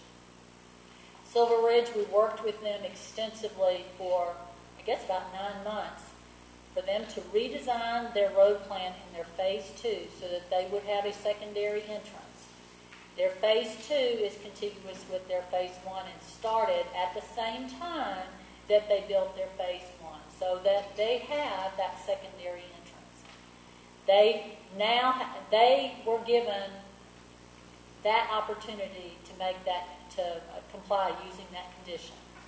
I do believe that we need to be consistent and uphold the standards of the Almond Overlay. If we start degrading the standards of the Almond Overlay, why do we have an overlay? Now, this particular petitioner was in the overlay and asked to be removed from the overlay, and we granted that in 2013. And they don't have to come back into the overlay, and if they stay outside the overlay, they don't have to comply with the standards of the overlay. They say that they would like to comply with the building standards, and that's their determination. But if they come into the overlay, we need to uphold the integrity. We've worked with the citizens for a long period of time. And we have a second overlay of Salem, and we're going to begin working on overlay with Brick Store. If we don't uphold these standards, why do we even have an exercise in creating overlays?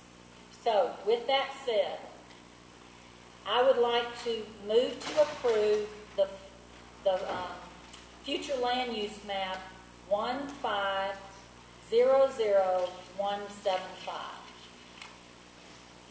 That's the first section, the future land use map. So you're moving to approve. Got a second? Move to approve.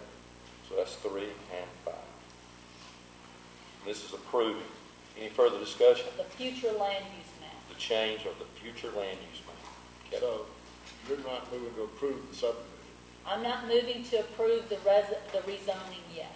Okay. This is the future land use map. The future land use map. Okay. We have a motion and a second. Any further discussion? All in favor? That one is unanimous. Commissioner? Okay.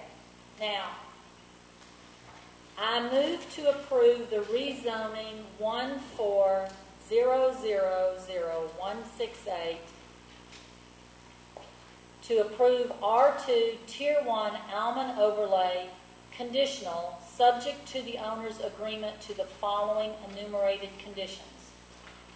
Recommended conditions of the Newton County Planning Commission. Prior to the approval of a final plat, A 6-foot wooden privacy fence meeting the requirements of the element overlay shall be constructed along the boundary between Magnolia Manor and Windcrest Estates and the subdivision, or those residents may meet with the owner or the petitioner to determine an acceptable barrier. And number 3, prior to the approval of the final plat, the cul-de-sacs shall be opened and roads constructed to intersect with the loop road, or a second entrance road from Iris Drive into the subdivision shall be constructed. We have a motion. Is there a second? Commissioner. I got a question. That fence line, how long is that? How long is that back property fence line? Proposed fence line? Let's see if we can pull up the flag. The blue line, that's The yellow and blue. It's only a portion of it. I'm sorry, if you have I think it's $13.95, I believe.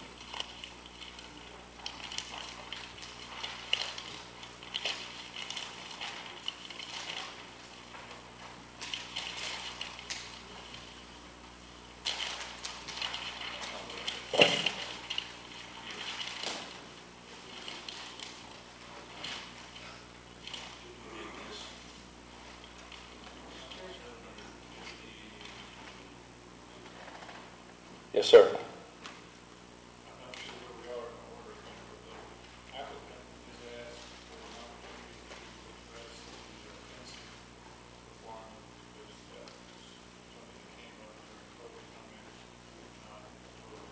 Okay. Mr. Chairman, her motion has not been seconded. Well, we have a motion and we're discussing right now, so. Okay. There's almost 5,000 linear feet around the area that's being suggested. Which portion, Commissioner Schultz? I want to be clear as to where we're talking. About the boundary between the subdivision. Where the Right, green, and that's- where the green and the blue Yes, hit? that's all. The green and the that blue was hit. roughly, Yeah. I stand corrected. The earlier discussion was on. and that measurement's roughly 2,500 linear feet. Okay. Right, give or take a little bit. I'm doing some rough math here, but it's about that distance. We have a motion. We had some discussion, but do we have a second? Let's see if we get a second before we go to questions, okay? All right. That motion dies for lack of support. You can make another motion if you'd like to. Thank you, Mr. Chair. I make a motion to approve the zoning with staff recommended conditions, the same recommendations that the planning commission. We have a motion. Do we have a second? Second. We have a motion and a second. That's going to be 2 and 4. Any discussion at this time? Commissioner Douglas. Thank you, Mr. Chairman. I have had the opportunity to know Mr. Talley for some time since I represented Rockdale County in the legislature.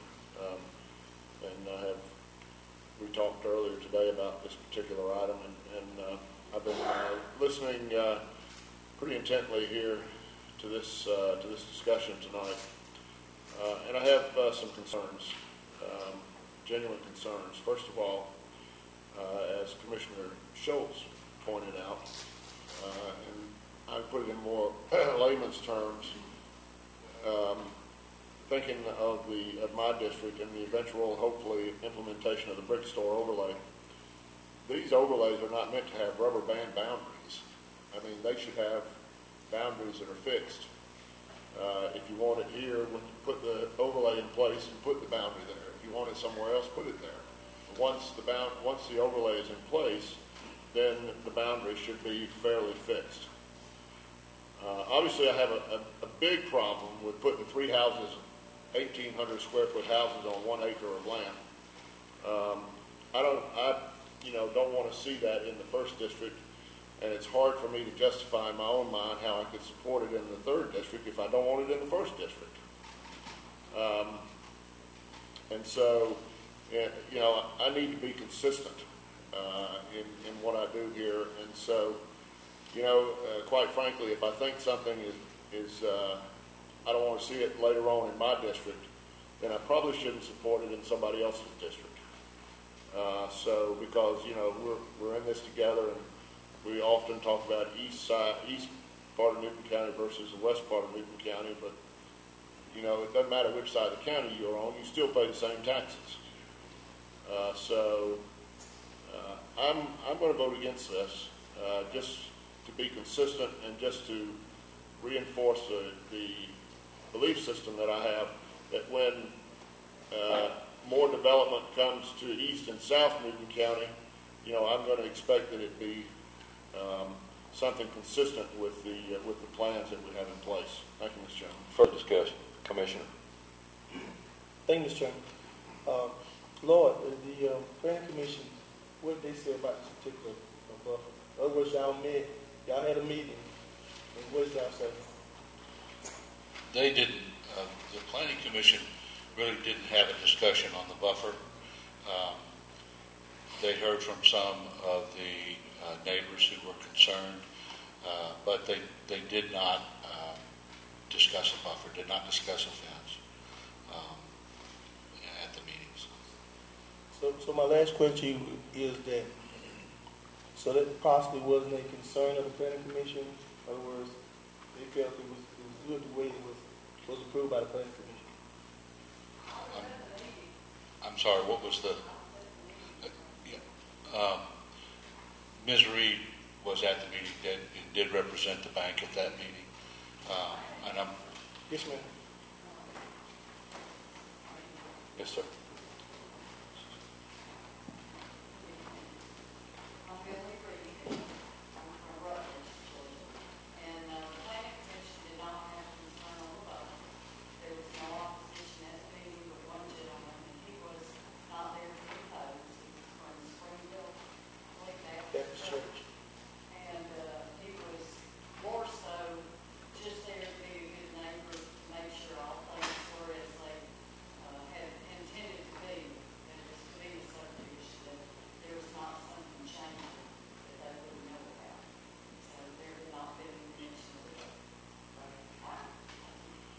Commissioner.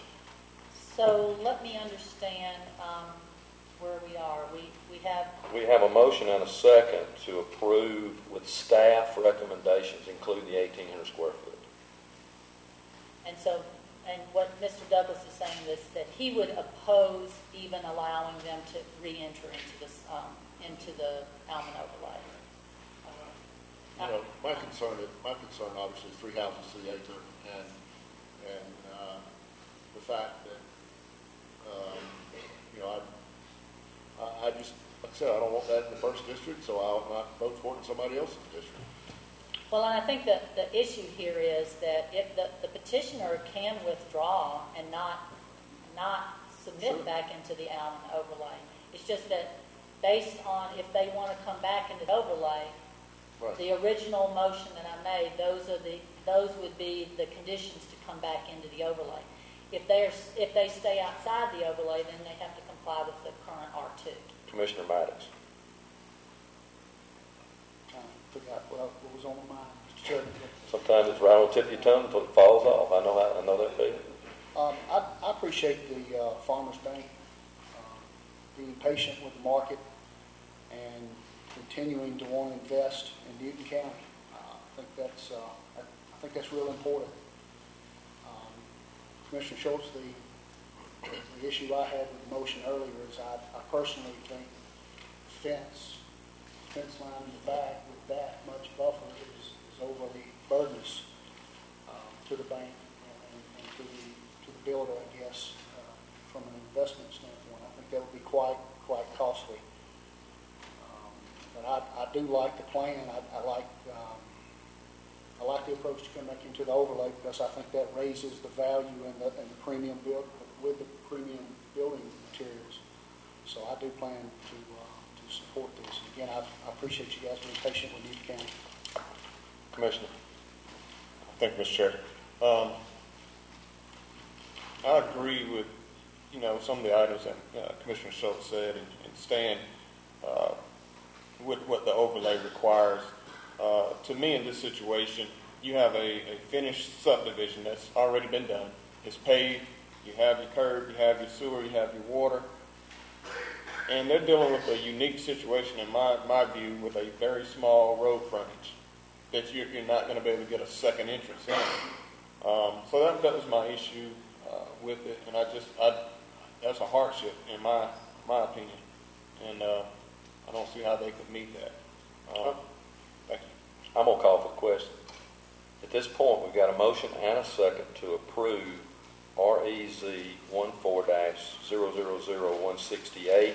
All in favor, raise your right hand, please. And all opposed? It passes 3-2.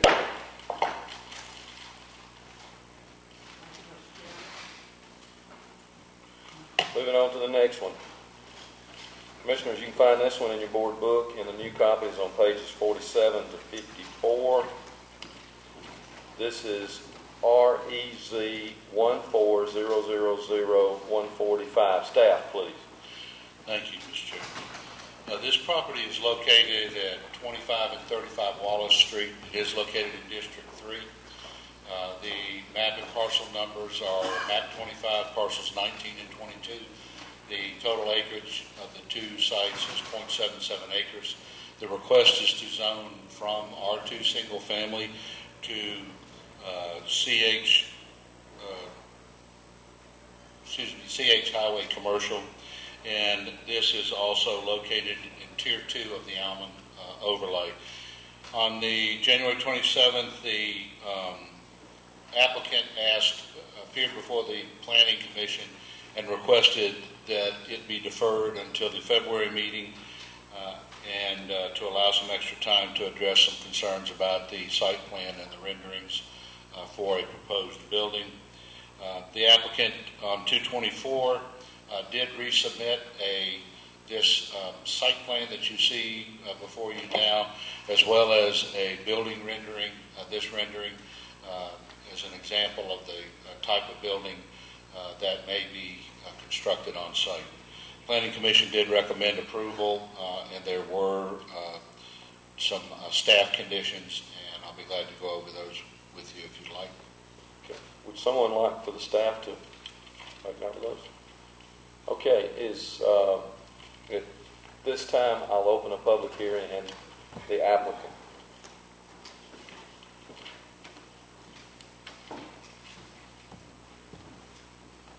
Commissioners and Chairman. My name is Bill Johnson. I'm an attorney. I represent Mr. Rivers. I think Lloyd has really covered most everything on this. This is two older single-family residential units at the intersection of Wallace Street, which is just forks off Fairview Road, and the frontage road or the access road along I-20. Mr. Rivers would propose to rezone this land to commercial with an understanding and an agreement to develop it in accordance with all requirements and conditions of the Almond overlay. The property, we do not propose to repurpose those existing two buildings. They would be taken out. The property would be developed with a two-story. The footprint which we would propose is 40 by 100.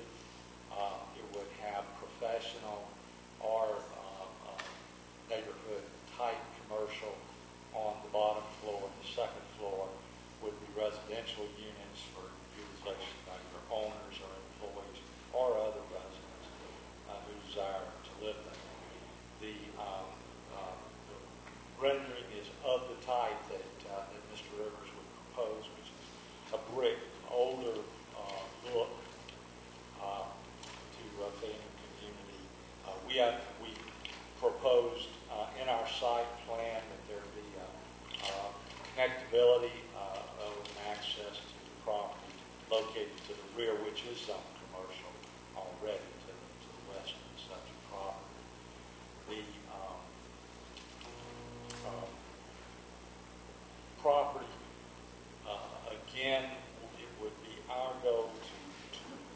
this in a way that fits into the community, that it acts as a transition from 20 traffic and noise into more residential communities along Fairview Road.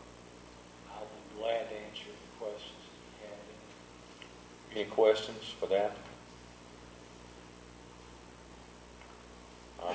Someone else like to speak in favor? I'm keeping it by hand. I'm up 2 minutes now. Anybody else in favor? Anyone opposed at this point? Certainly, sir.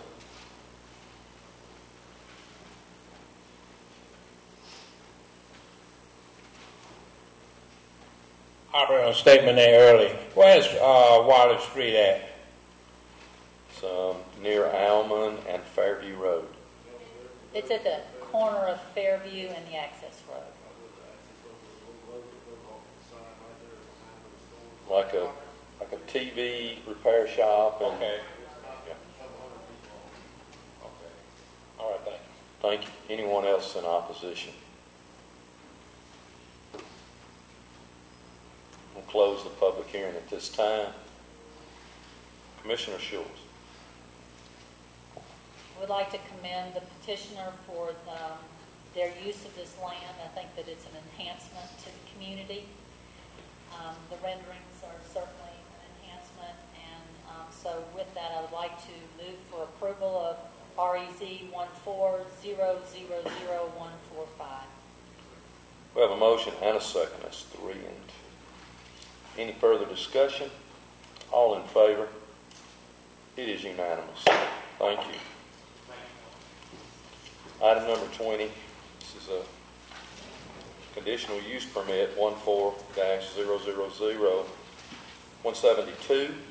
Staff. Thank you, Mr. Chairman. This property is located at 3184 Salem Road. It is in District 3, map and parcel number, map 12, parcel 167. And you can see it's 1.21 acres. The request is for a conditional use for an auto sales lot in the Salem Overlay Tier 2. Alman of the Salem. I'm sorry, Salem, sorry, yes. You're right, Salem. On January 27th, the Planning Commission heard this petition for a conditional use, but continued it until the February 24th meeting in order to allow the applicant additional time to prepare a site plan and building renderings in support of the petition. On February 24th, the petition was heard again by the Planning Commission. During that time, we had not had any contact with the applicant, and he did not present us with any additional information, a site plan or renderings, and was not present at the meeting. The Planning Commission did recommend denial of this petition. Any questions from the commissioners? We're going to open the public hearing at this time. Is the applicant here? Someone who would like to speak in favor?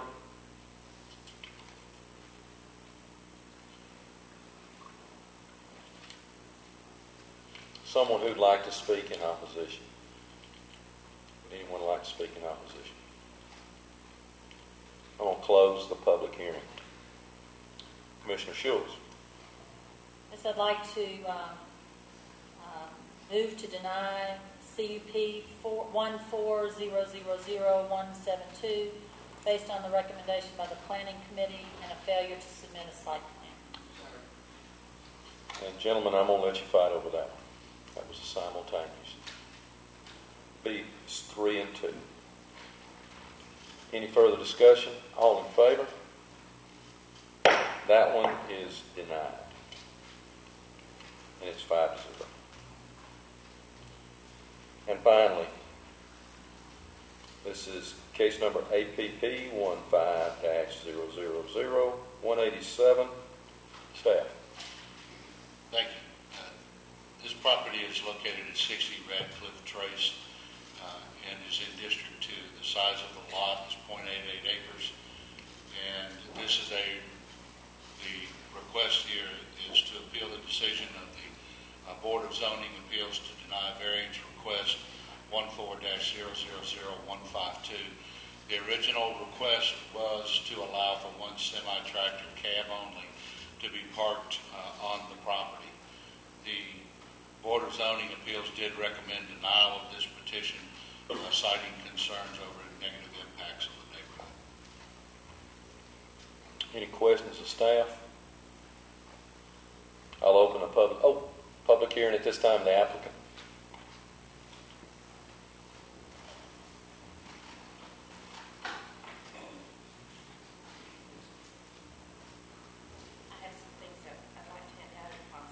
Absolutely. If you'll give them to me, I'll distribute them. Just begin your time.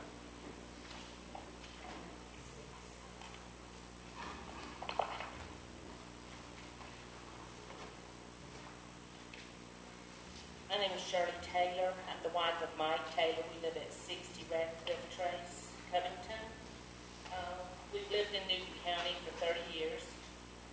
We've lived in Radcliffe subdivision for the last 12 years. My husband's a truck driver.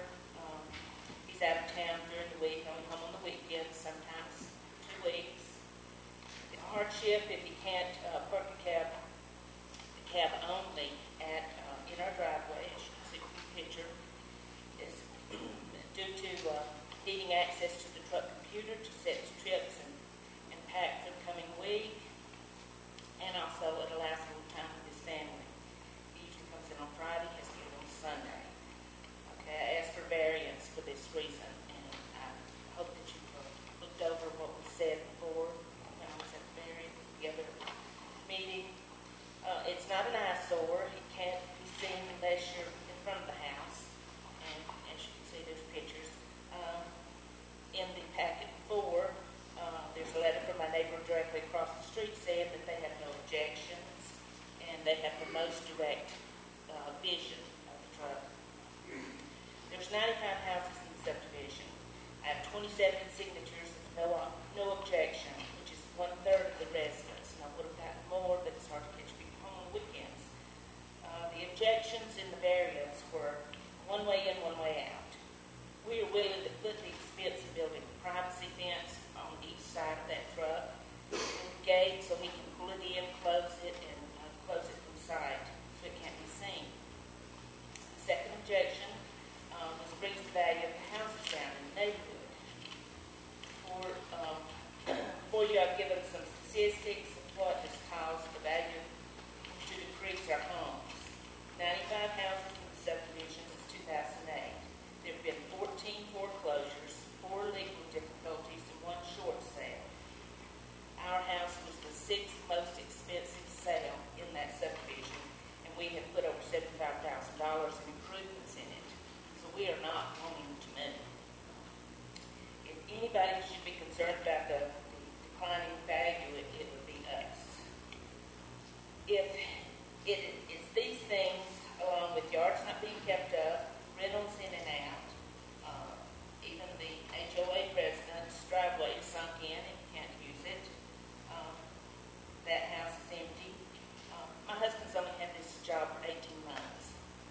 So if you look at the decrease in the houses, in 2008 there was 1 foreclosure, 2009 was 2, 2010 5, there weren't any in 11, 12 there were 3, 13 there were 2, 14 there were 1, and he hasn't been parking his truck there for 18 months. So all of this has happened to decrease the value of the property before he ever got his job.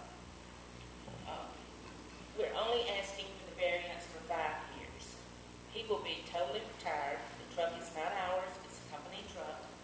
We do not own it. We just want to have him park it there. And like I said, we're willing to just enclose it in some way so it will not be an eyesore if people think that way. And we're going to retire in 5 years and hopefully stay there and, for the rest of our lives, I guess. One of the other objections was it wasn't good for the neighborhood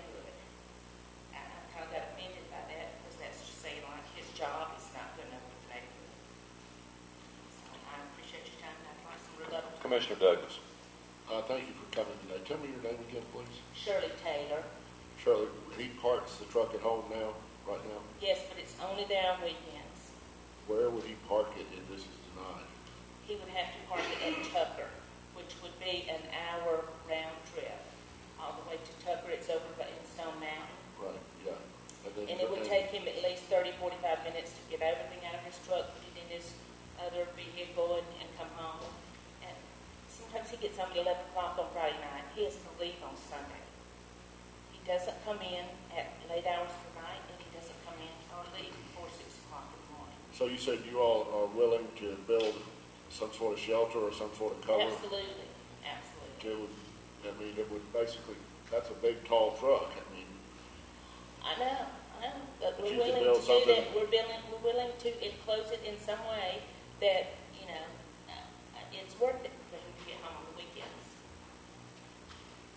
Okay, thank you, Mr. Chairman. Any other questions, the applicant? Anyone else who would like to speak in favor? Thank you. Someone else who would like to speak in favor?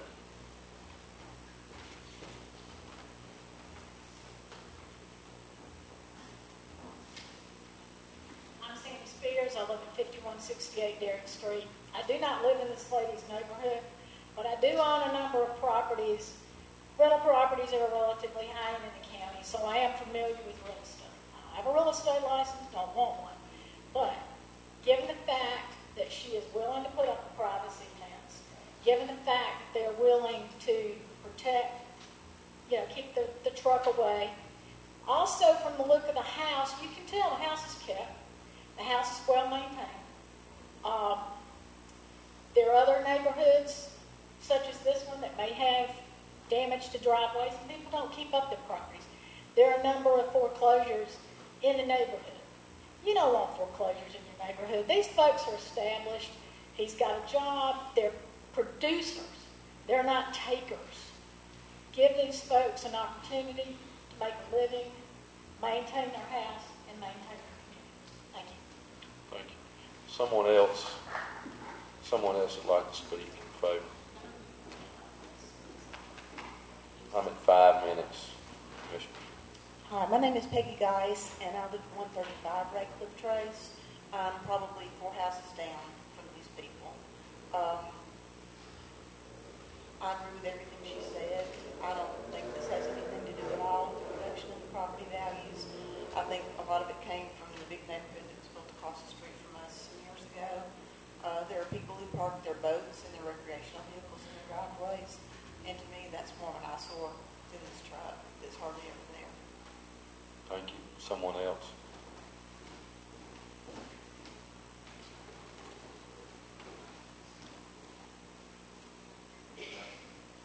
I didn't think I would speak tonight. She put in a good case. My name is Dennis Taylor. I'm no relation to her. But she put in a good case to enclose the truck. And I guess that's what we want out of people. We want them to live in Newton County. They're paying taxes. And I guess we want them to be able to spend time with their husband. That's all I got. Anyone else would like to speak in favor?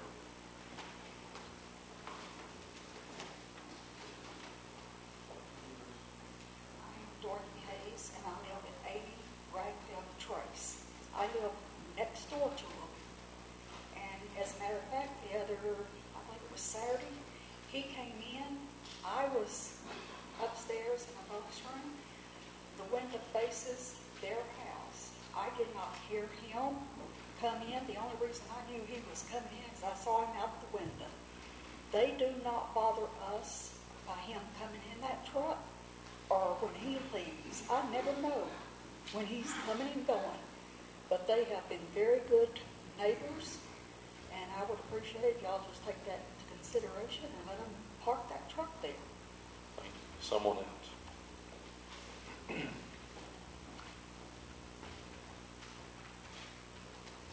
Those that might want to speak in opposition at this point.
You know, I used to travel myself.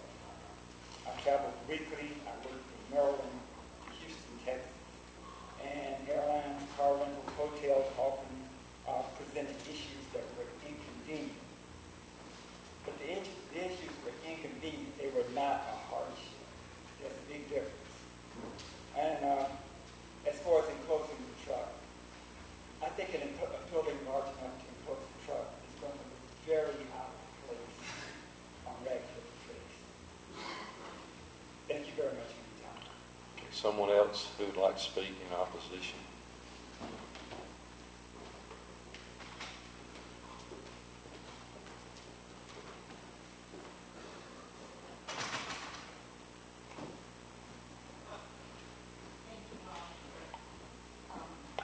For letting us come and express our opposition to the Taylor's appeal. Your name, please. Name and address, if you don't My mind. name is Nancy Oates, and we live at 405 Radcliffe Road. And my husband and I bought our home brand new in 94 in the subdivision. And we bought it there because it had covenants. And that was a very important thing. And we also bought it because we made the choice to live in a place that did have covenants. And we're concerned that our property values will go down if this appeal is allowed, because it's a slippery slope. Once you have one variance, you're going to have other requests. And Mrs. Taylor and Mr. Taylor submitted 12 things, reasons that they wanted you to approve of the variance, and I'll try to just address a few of them, put them together. One, they said that Newton County did not offer parking for a traffic cab, but that's something you consider when you accept the job or when you buy a home. And also, he said that he would have to go 65 miles round trip to return the trailer on the weekend. But I had to drive 58 miles round trip to my job, and I still wanted to live in Newton County, and I still wanted to live in Covington, and that was why we chose our home there. And that's called community. Everybody does it. And also, he stated that he's considerate of the neighbors. While I'm sure that's true, that's not the issue. And that it's only a tractor cab and not the whole trailer. And that's not an issue either. And that he needs access to it for next week's trip. But that's a convenience, not a hardship. And that he wants to spend more time with his family, his grandchildren. Well, we all want to do that. And mine were in the Navy, and they were gone 3 years at a time, and I just had to take one trip to them. So he's very fortunate that he can see them every weekend. And I'm just going down the list that they have on their business list that they have of things that reasons that they have. And 7, 8, and 9 had to do with the shaping pictures of the here. But you can see it as you go in. It's right up the road. And you know, how many people are going to want to buy homes in subdivisions with tractor trailers possibly? And also the petition covers, I haven't seen the second petition. The first petition was just a fraction of the home entire subdivision. So I think we'll like something to consider this. Thank you. We have time for maybe one more, if there's anybody that'd like to speak in opposition.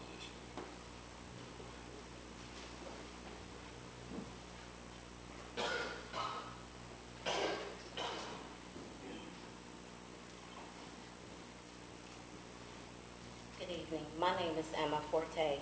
I live at 440 Radcliffe Trace, and I'm in opposition of the trailer or the cab being parked in our neighborhood simply because it will open the door for other families to ask for a variance on parking in the neighborhood with commercial vehicles. They cited the negative impact of foreclosures. Well, this would also be a negative impact on our community as well, because even though they're saying that you cannot see it, as soon as you turn in the subdivision, that's what you see. Thank you. Thank you. At this time, I'm going to close public comments, this public hearing. Commissioner Sims, this is your district. Would you like to take the lead?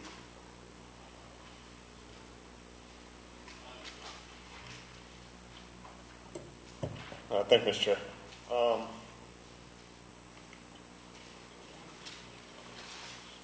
At this time, I'd like to make a motion to deny VAR 14-000152. Recommendation from the Zoning and Appeal Board. We have a motion and a second. It's 2 to 3. Any further discussion? Yeah, Mr. Chairman. Commissioner. So when the motion to deny means that they'll not be able to park the truck there? That is correct. I have a comment, Mr. Chairman. All right. Any other discussion? Thank you, Mr. Chairman. I appreciate Commissioner Sims' motion, but I'm going to vote with the homeowner. You got a guy that's trying to earn a living for his family, and you got a guy that's trying to do the right thing. And here we go in the government again saying, yeah, we want you to earn a living, but can't park that truck there. We want you to earn a living. We want you to pay. Don't be late paying those taxes. We'll take that truck. And I was hoping maybe we could do something where we could work with them to build some sort of shelter, like you said, and come up with a equitable solution, so the guy doesn't have to drive round trip from Covington to Tucker and back just to park his truck. I mean, how ridiculous is that? It's unfortunate, but as I sit here and talk, Mr. Chairman, I think I'd like to make a substitute motion that we allow the truck to be parked at the home, or that we table this for 30 days so that they could work with planning and zoning on some sort of cover for the truck, and then bring it back to us with an equitable solution. So my motion is to table this for 30 days until they can work out a better solution than telling him not to park his truck on his own property. We have a substitute motion. Is there a second? That's 1 and 4. Any further discussion on that one? We'll have to take that as a main motion at this point. All right, this is to table for 30 days to see if there's a satisfactory way to accomplish. All in favor, raise your right hand, and please hold them up for a second, please. That's 3. All opposed? That's 2. It then is tabled. Can I ask a question? How much land would it take for them to be able to do it? What would the zoning need to be? They'd have to have 10 acres. The zoning could be any residential zoning. I got 10 acres on the north side of the county you can park it in. Okay. I've got 10 on the north side. I've only got 2 acres.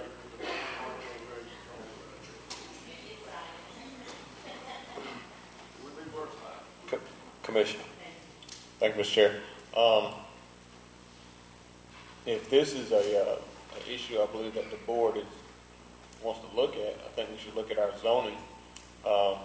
We put these ordinances into place for a reason. So if there's a consensus amongst the board to change that, I think we should talk to Mr. Kerr and look at it. Thank you.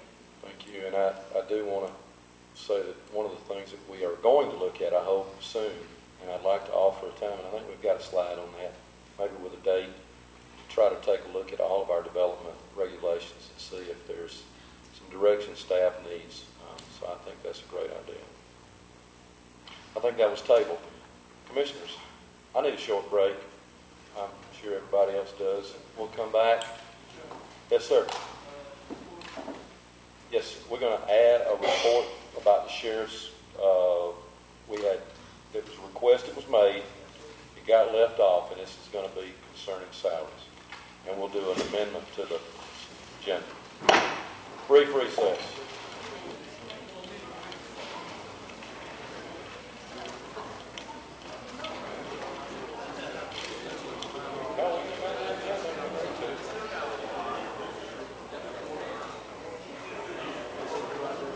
I said we can amend it.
fault because it wasn't on our, I know it was in Miss Jackie's.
One more minute.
We're going to consider ourselves back in session at this time.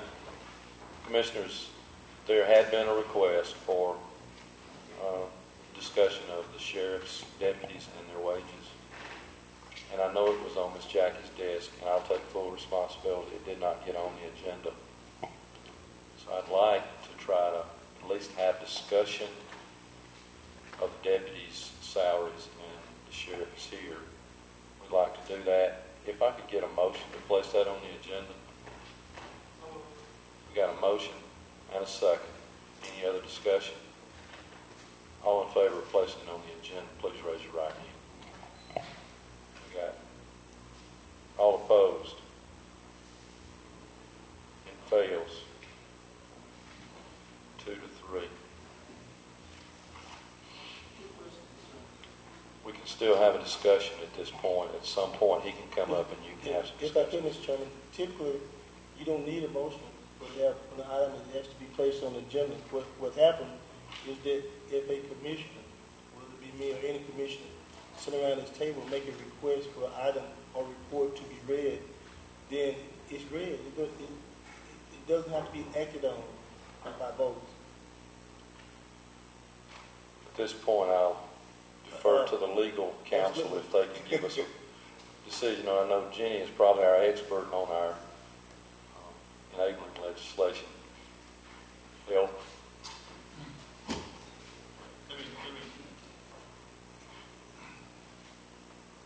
Commissioner made a request to include the item on the agenda. He did. It was not included by reason of oversight. So I wouldn't think there would be any reason that you couldn't deal with it tonight. Unfortunately, the county manager says he's not prepared to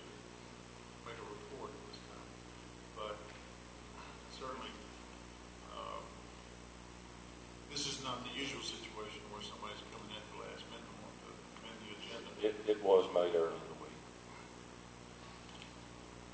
Commissioner Henderson. Thank you, Mr. Chairman. I would like to ask if Sheriff Brown would come up and just tell us a little bit about the Sheriff Department.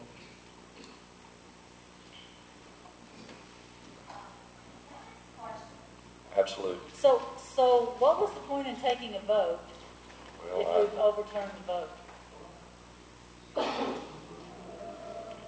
I'm very confused. We took a vote and now we've overturned it. So what, are we out of order? And I guess the parliamentarian made a decision based on his opinion and Robert Free's. Yes, sir.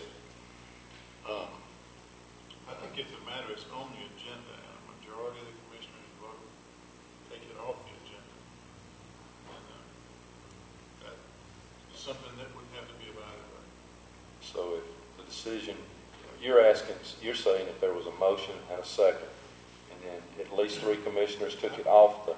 I don't think you've got to have a motion to put it on the agenda, because commissioners put items on the agenda every 2 weeks without motions. But if it's on the agenda, or it should have been on the agenda, except for oversight, but this board wants to vote to take it off the agenda at this meeting, and it certainly has power. You don't have to hear any of the things that were on the agenda tonight. We're going to consider it on the agenda. Commissioners, is there a motion?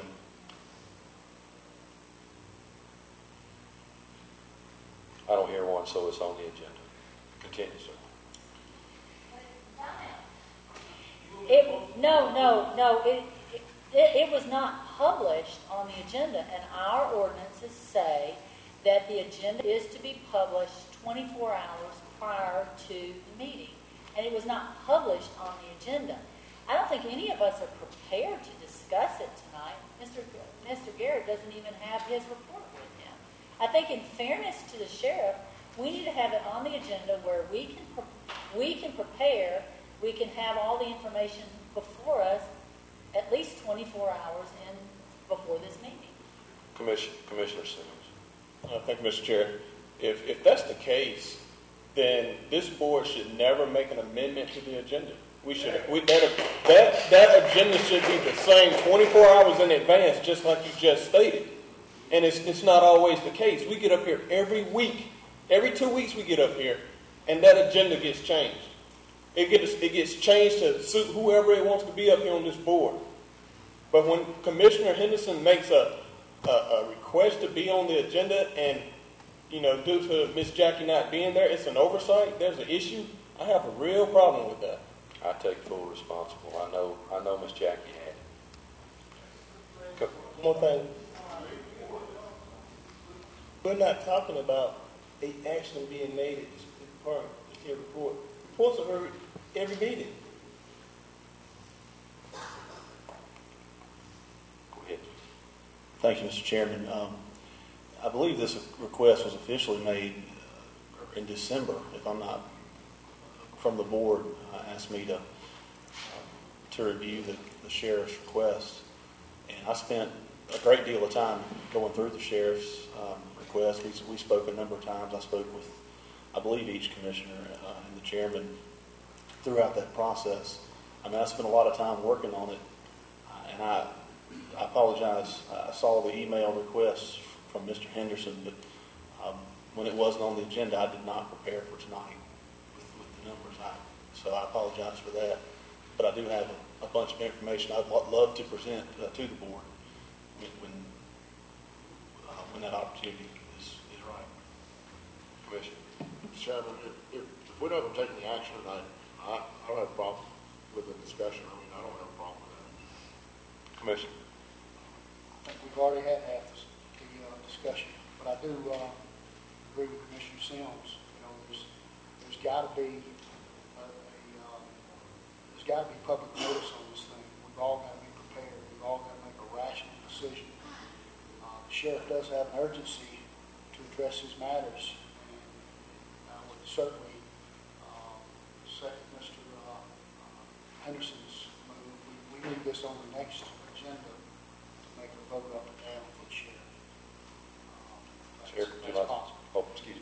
Anybody else? Sheriff, would you like to make some comments tonight?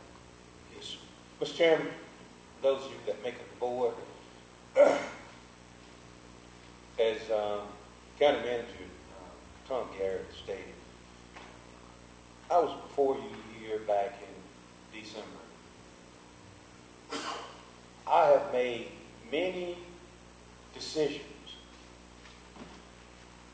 since December. And I would expect this board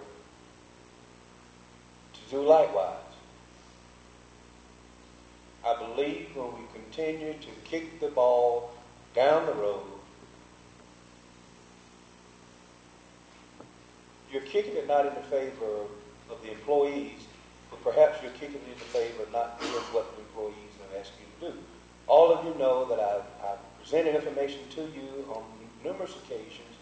And the information that I presented to you, I will not receive not one red cent.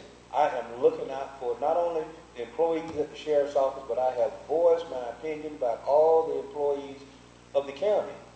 But most of all, I have said that the employees at the sheriff's office, we are losing them.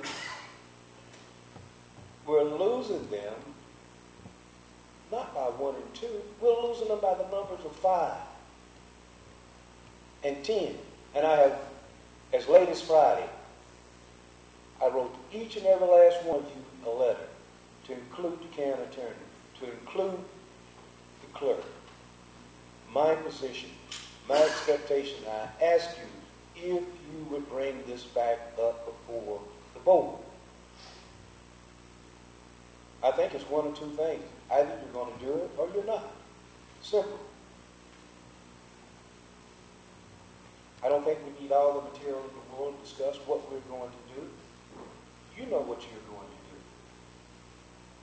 I understand some may have concerns about mid-year budgets.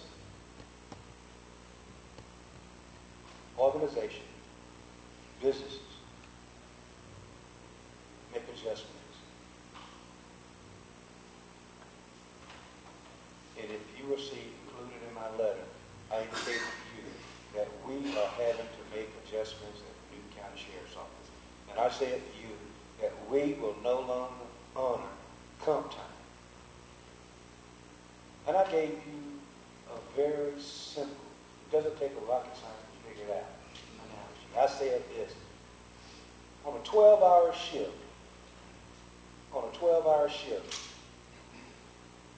we call in an officer to work. When this officer takes the 12 hours off, well, the 18 hours off for working the 12-hour shift, we in turn have to bring in another one to work those very same 12 hours he or she is going to take off. That's 18.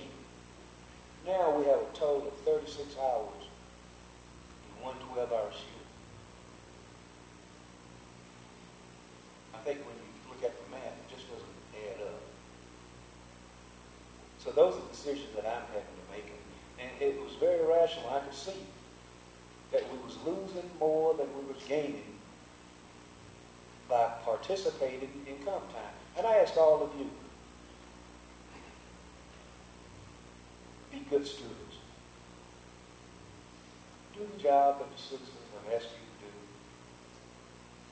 And hear the voices of the ladies and gentlemen at the Newton County Sheriff's Office.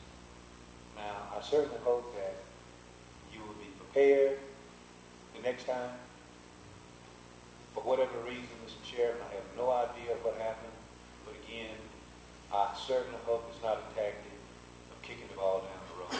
I realize we're just a few months out before we're going into 2016. And if you're not going to do anything, just be honest. Just be honest. Say we're not going to do anything.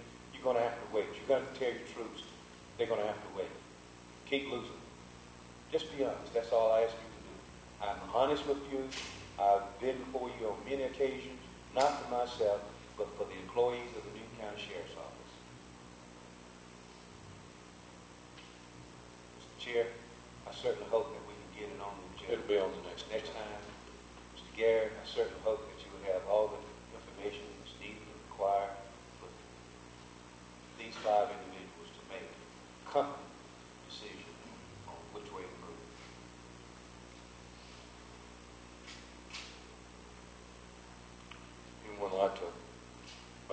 at this point. If I may, Mr. Chairman, this is about, public safety. This is about, when you get a call out in the county, when somebody needs help, the first person they call is the sheriff department. Even some people in the city call the sheriff department too as well. And if we continue to lose our deputies at the rate that we're losing, we're going to start calling and nobody's going to be there. So, and that concerns me. That worries me. And so it may not worry nobody else, but it worries me. And we need to step up to the plate and do what we need to do in order to protect our citizens. Anyone else? Sure. Thank you, Mr. Chair. Look forward to working with you all. Commissioners, if you'd like to look at the policy of not changing the agenda, that would be a topic for the next meeting as well, if you'd like for staff to take a look. I think everybody needs to look at the ordinances because it is written in our ordinances, and if we need to change that, we need to determine whether we need to change the ordinance. Okay. I have a report, but I'm going to let it go today. The county manager have anything tonight? Thank you, Mr. Chairman. Can't pass off the opportunity to use the microphone, sir. Just a couple of quick things. We have a building that's an old house trailer at Factory Shoals. It's on the property. It used to be the caretaker residence in many years past, I believe. And I believe for the past either 4 or 5 budgets, it's been in the budget to have that structure removed. It's dilapidated and an eyesore, among other things. And I just wanted to let y'all know that we do plan on getting with planning and development, having the building inspector go and make sure everything's in proper order.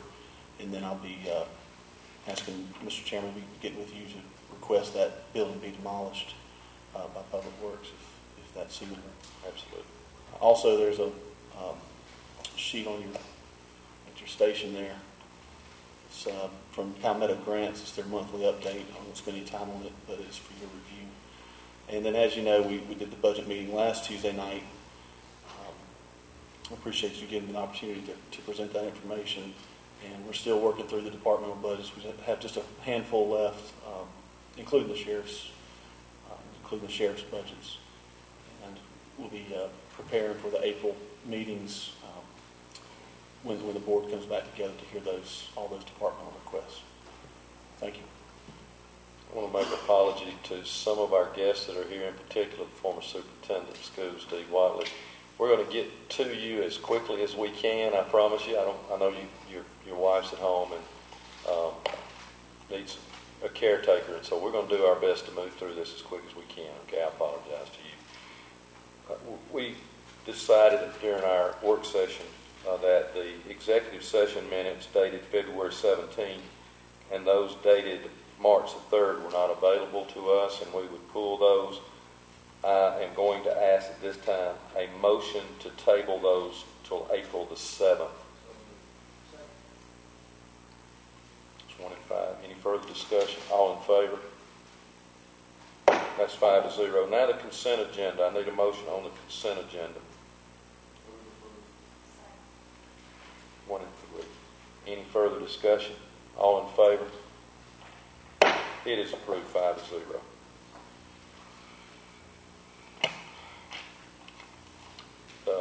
Grants that are being taken a look at from Palmetto Grant Consulting. That wasn't his steps. Yes, Mr. Chairman. On page 22 of your board book, there's a list of grants that our grant consultant has identified as possible matches for the county. There's a number of them there. I'll read them off real quick. The Harriet McDaniel Marshall Foundation, deadline March 31st, $50,000. The Rich Foundation, deadline June 15th, $50,000. The Abreu Charitable Trust, deadline March 31st, for $10,000. Better World Books, deadline April 3rd, $15,000.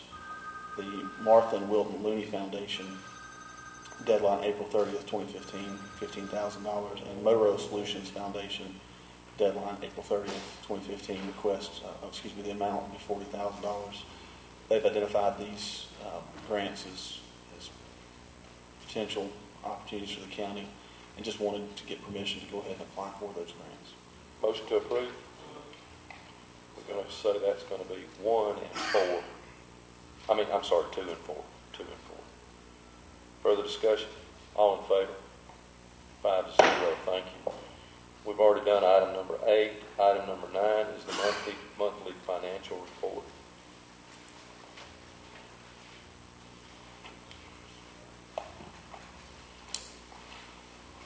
You should have in your packet the monthly financial report and the check register.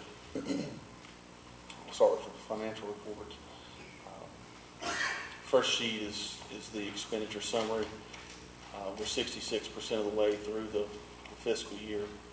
This is through the end of February, the report. And as you can see, 65.9%, and that includes encumbrances, some of which go through the end of the fiscal year. So we're tracking right on. There's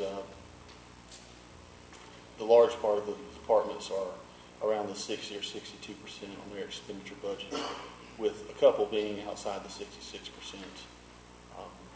range. The next couple of sheets show the revenue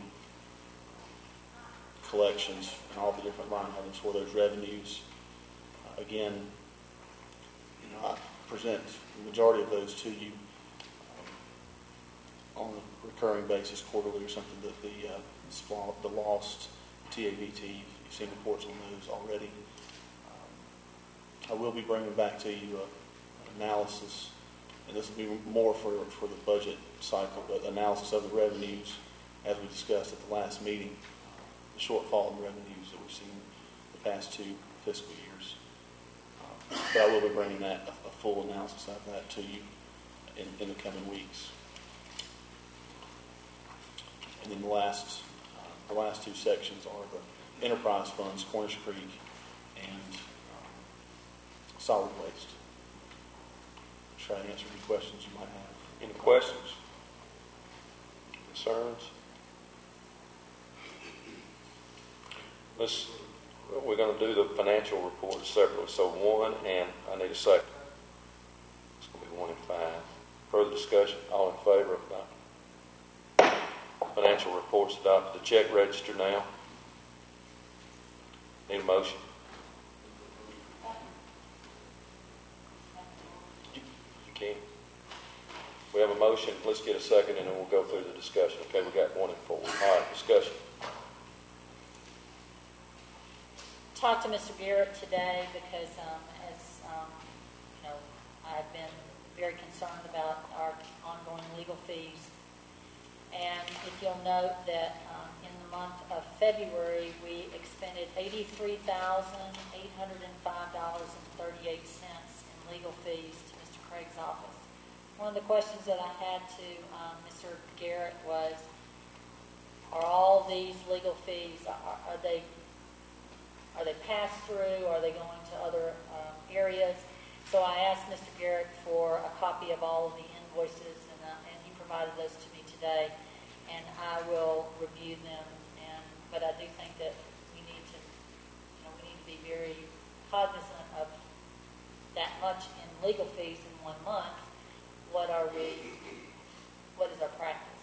Now, we will have a purchasing policy committee meeting on Tuesday at 8:30 in the second floor administrative building, second floor conference room of the administrative building, and we will talk about what some of our policies are to address this particular area and other professional services.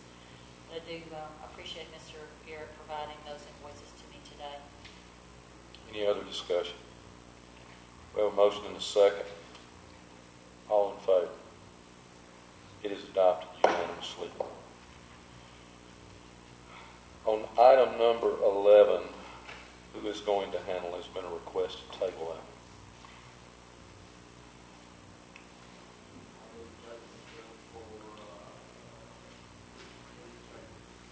Table to the next. Okay, we'll just table then. We got a 1. We got a second. That's going to be 1 and 5. Motion and a second. Any further discussion? Yes, absolutely. We can. On a table, you don't have to, but you can. Would you like to put it on the 7th? Is that the next one? Absolutely. Commissioner, would you consider allowing to put a time frame on there?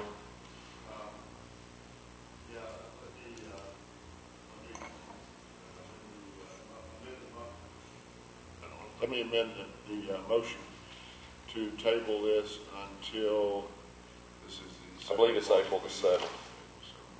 Let's table it until the first May meeting. Okay.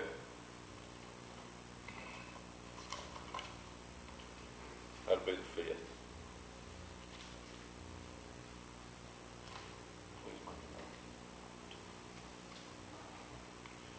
We got, and will you be willing to allow that to be? All right, we got a motion and a second. Any further discussion? All in favor of the table? It is unanimous. Thank you very much. And finally, our friends from the library.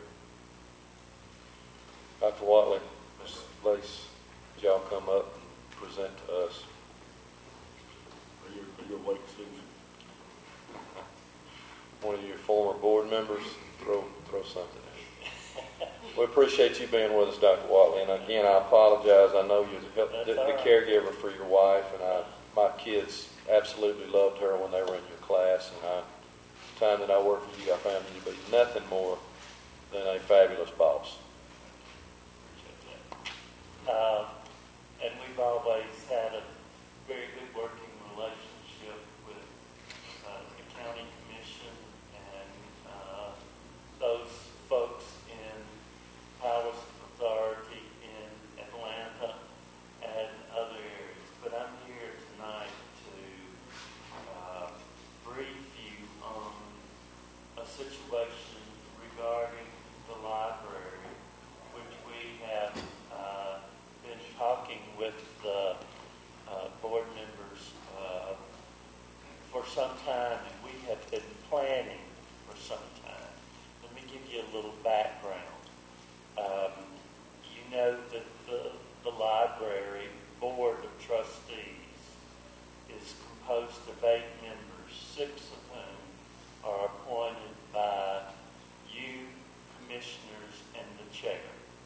And the other 2 are from the Board of Education and from the city. The Board of Trustees acts on matters related to the library but has no taxing authority and relies on the county, the city, Board of Education, and to a limited extent, the state in providing us revenue for operation.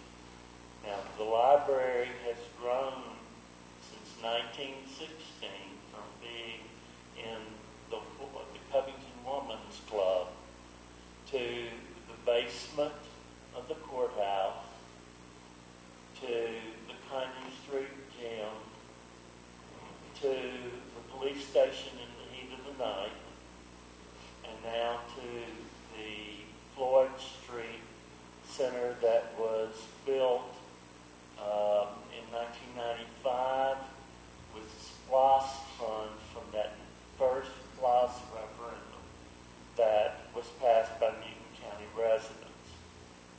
Since that time, we've added 2 other sites. One is the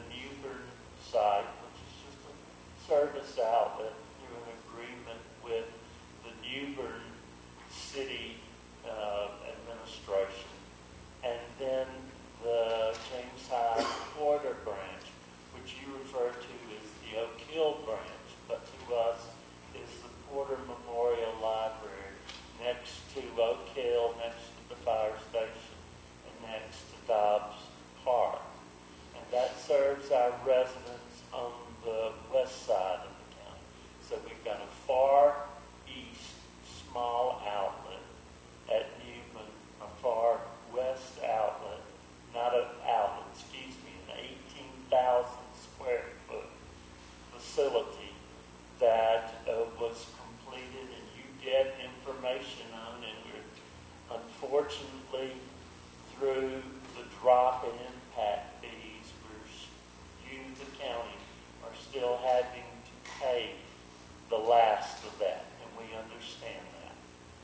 What I'm here to talk to you about is the Covington branch, and I have also been to the city council and talked to them last night and asked them for consideration for one problem that we have left. And I know that's a minor problem in relation to all the things that you have to deal with, but we have to keep the doors open in Covington and hopefully have air circulate. We have had to replace the roof on the 17-year-old facility, and we did that with a state grant of $100,000, MMR monies, a match from the local library board of trustees, of money that we had saved each year to be able to deal with major problems, because the bulk of the monies we get from you, from the city and the Board of Education, goes for operation. It goes for staffing, it goes for heat, air, utilities, materials, so forth.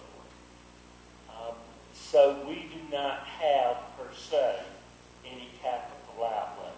So we use the money that we had saved, plus the $100,000 from the state, which required a matching by us, to put a $350,000 roof on that facility. We chose to do that first because our materials were getting wet, our computers were getting wet, and we knew that we had to address it first. And the second reason was that that was the cheaper of the two problems that we faced. The second problem that we face is the HVAC system. We have, for the last year, worked with architects, engineers, a state contractor to determine what kinds of things that we can do in order to not have to spend a lot of money to replace the HVAC system. It was their recommendation that instead of repair, and in the last 2 years we've spent over $33,000 on that alone, repair. It was their recommendation that we have a complete replacement of the system. So we applied for state MMR monies again and have received $100,000, but it is due to expire for use June 30th, 2015, which is this fiscal year. We have the matching money for that. What we need to be able to address is how to pay for the balance of that. And so for some time now, we have been talking to folks. We, in authority here, we, as I said, made a presentation to the city council last night, excuse me. Seems like last year. It's been a long meeting and a long day today, hasn't it? Sorry about that, folks. But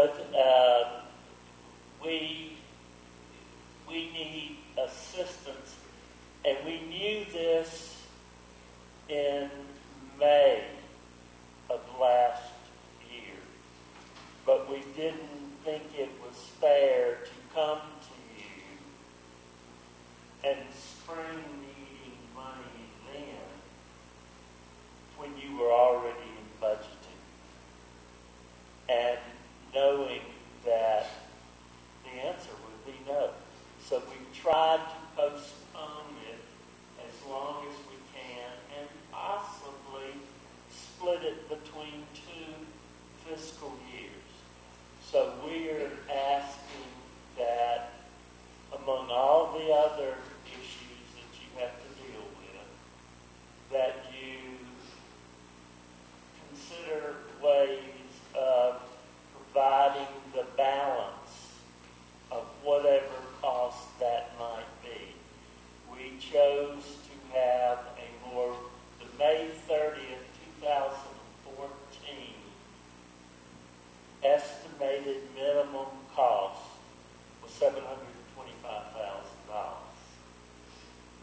So we worked to get as much of that as we could.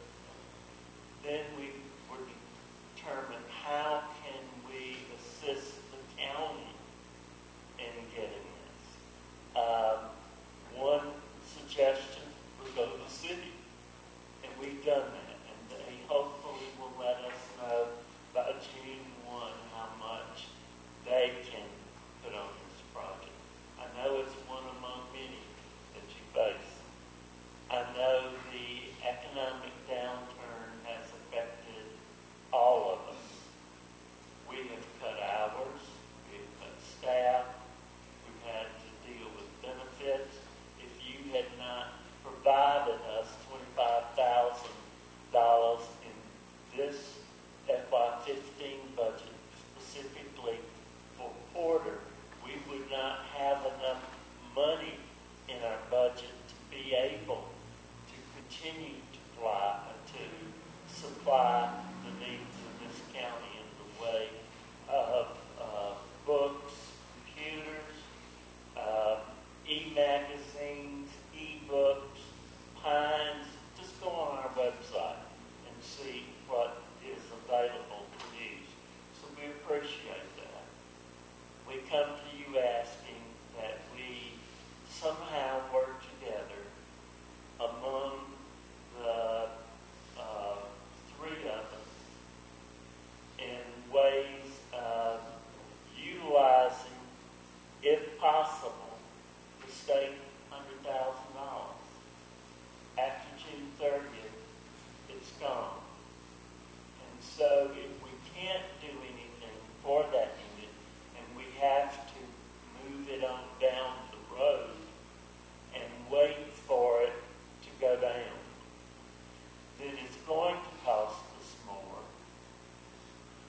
It will not, the money from the state will not be available. And most likely we will be down for a longer time because all the planning that has been done will be for naught because all of it will have changed. So we provided earlier packets of information either through talks with you individually or Ms. Jackie, and we would like to work with you. I know, again, this is one among many.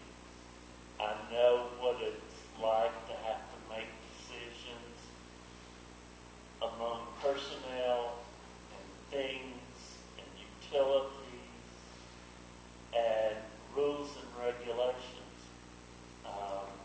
So I'll just leave it at that and be glad to answer any questions if you have them.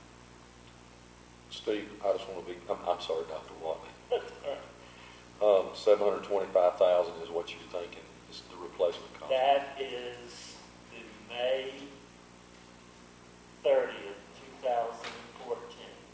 We have, under state contract, engaged a design firm to tell us what today's costs so that those things be utilized by NJPA on state costs for service to us if we're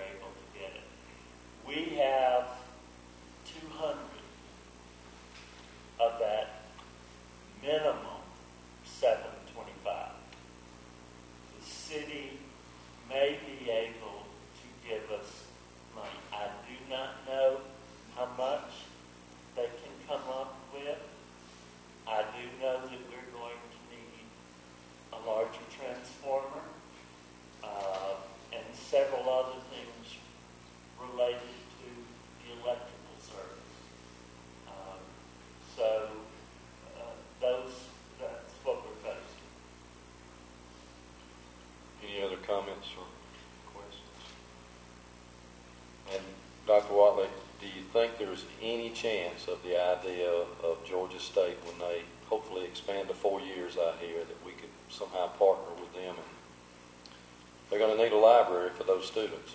I don't know.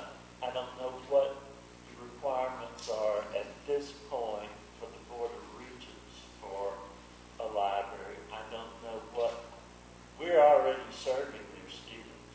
When they come into the, we take anybody that walks in the door.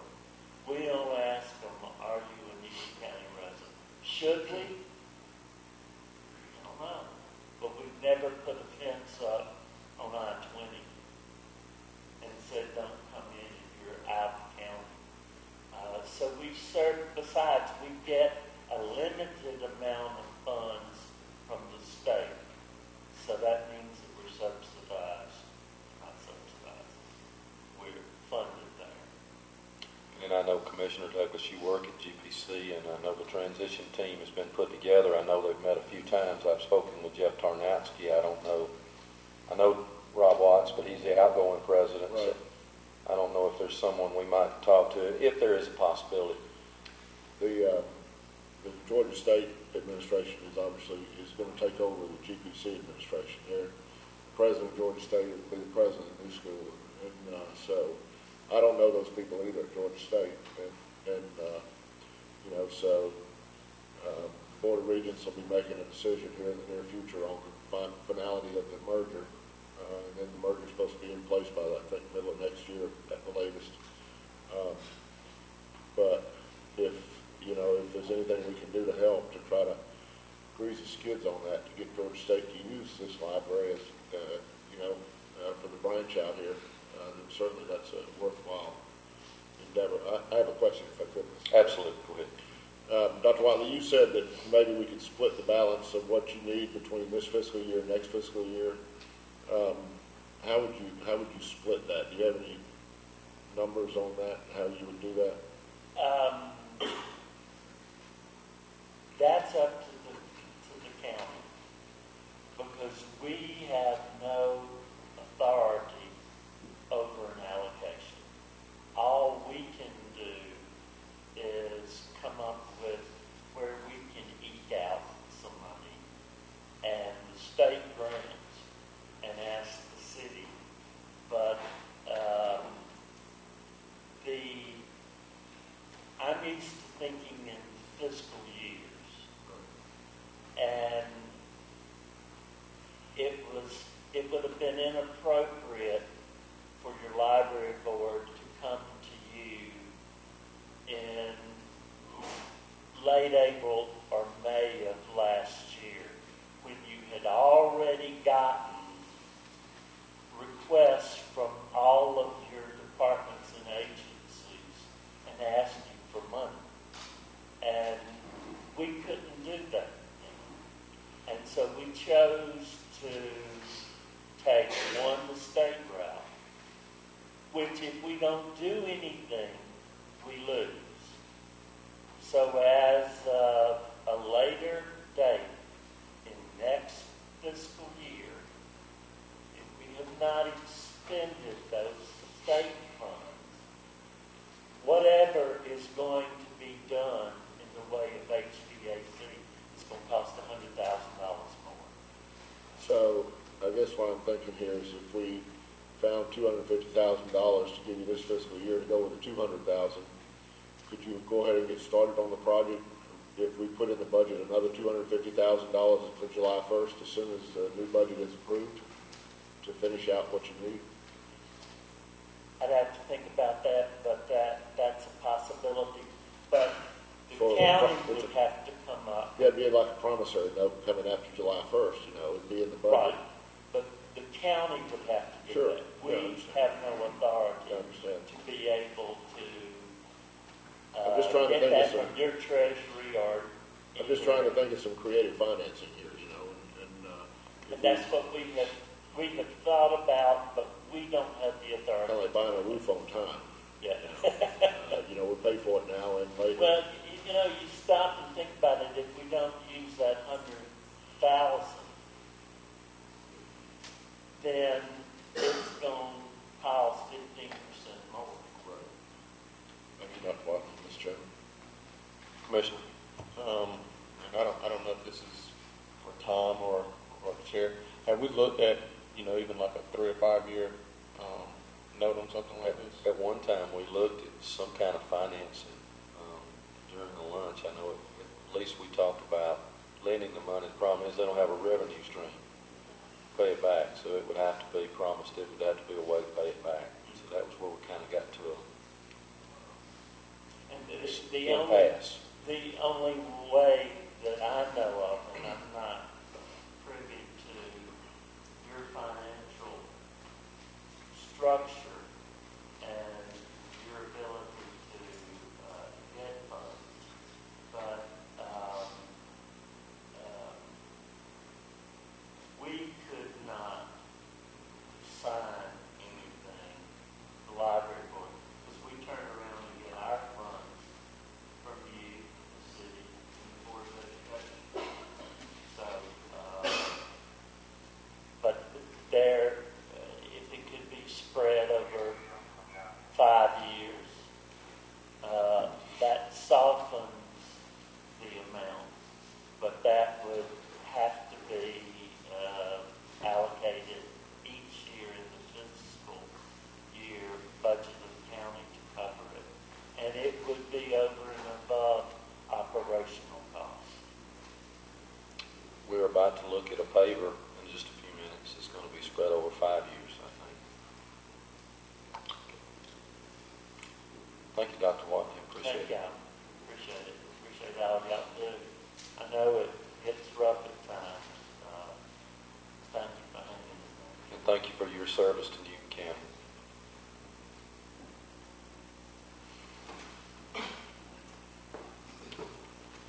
Commissioners, item number 13 is the form of government.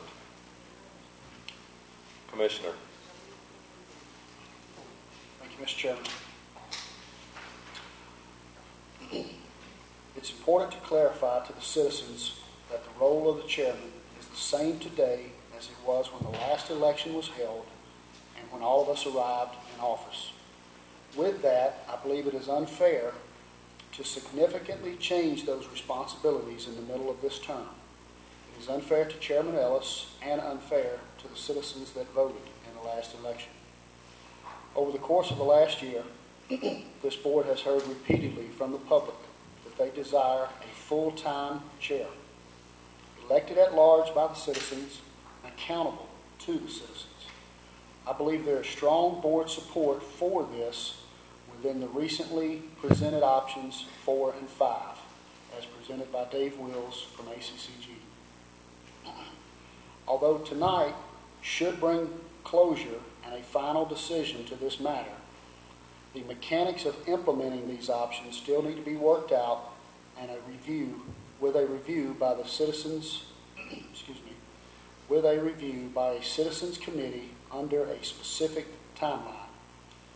This review will recognize the importance of the current day and future complexities of the organization and the need for a professional running the day-to-day operations and finances. Until this review is complete and adopted by the state, again, we should have clarity and closure, with all current roles remaining the same, including Mr. Tom Garrett running operations as county manager and reporting to the board. Should have that cup of coffee. With that, I move to form a citizens panel to review and update the Newton County Charter language, applying options 4 and 5, and defining all roles and adding additional mechanics related to checks and balances. This panel shall return the updated document to the board by August the 1st, 2015 to allow approval by the board and delivery to our state delegation. We have a motion and a second. Any further discussion? Commissioner. Mr. Chairman, I'd like to ask Commissioner Maddox if I can make an amendment to his motion. I'm trying to write my notes here right quick. I'd like to make an amendment to your motion, if I could, Commissioner Maddox, to while we're doing this Citizens Committee, and I support this. I think it's time for the chairman to have his authority back.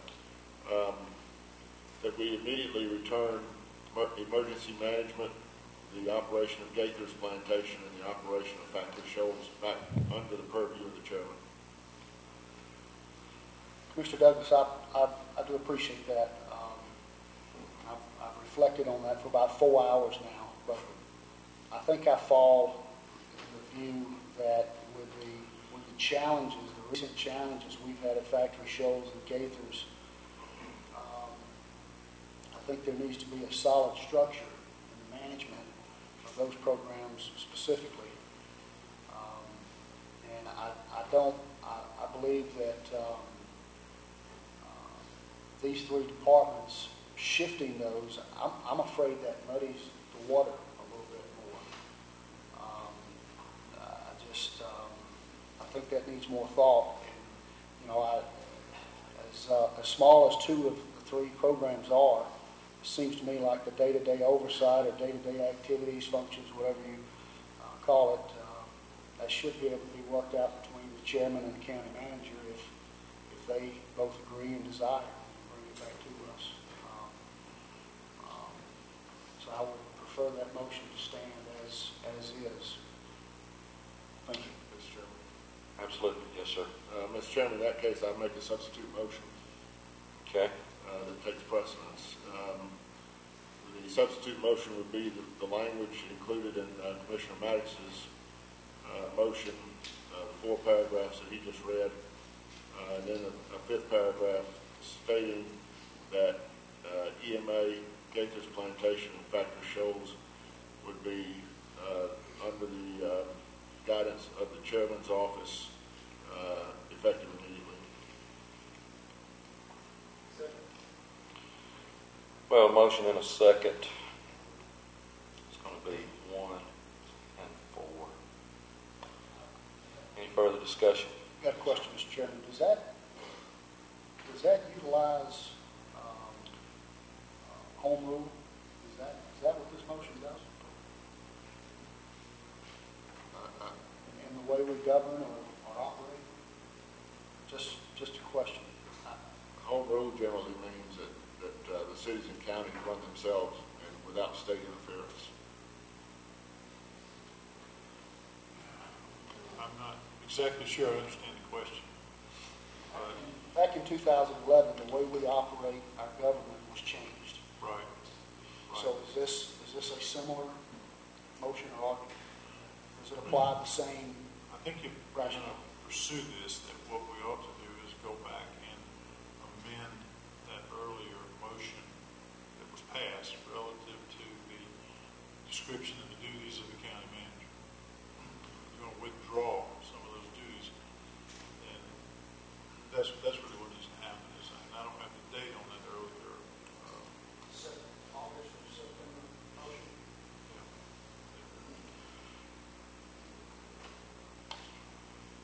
Mr. Chairman, it's not like we're shifting, Stone Mountain here.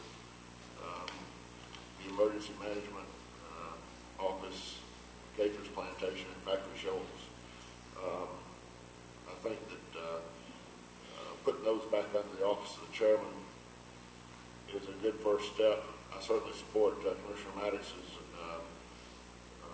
desires to appoint a citizens committee and with the idea of returning the full power and authority of the chairman's office to the chairman starting on January 1st, 2017, and respecting the will of the voters. I mean, the voters elected the chairman. The chairman ought to, be able to run the county in accordance with the charter that we have in this county. We have a motion and a substitute motion and a second on the floor, Mr. Chairman, so I'd like to follow through on it. Okay. Is there any further discussion on that? Yes. I guess I'm not really clear what operational advantage there is to shifting those 3 departments to the chairman. I know that I held a fireside chat, and overwhelmingly the people in my fireside chat felt that they wanted to move towards having the chairman as the accountable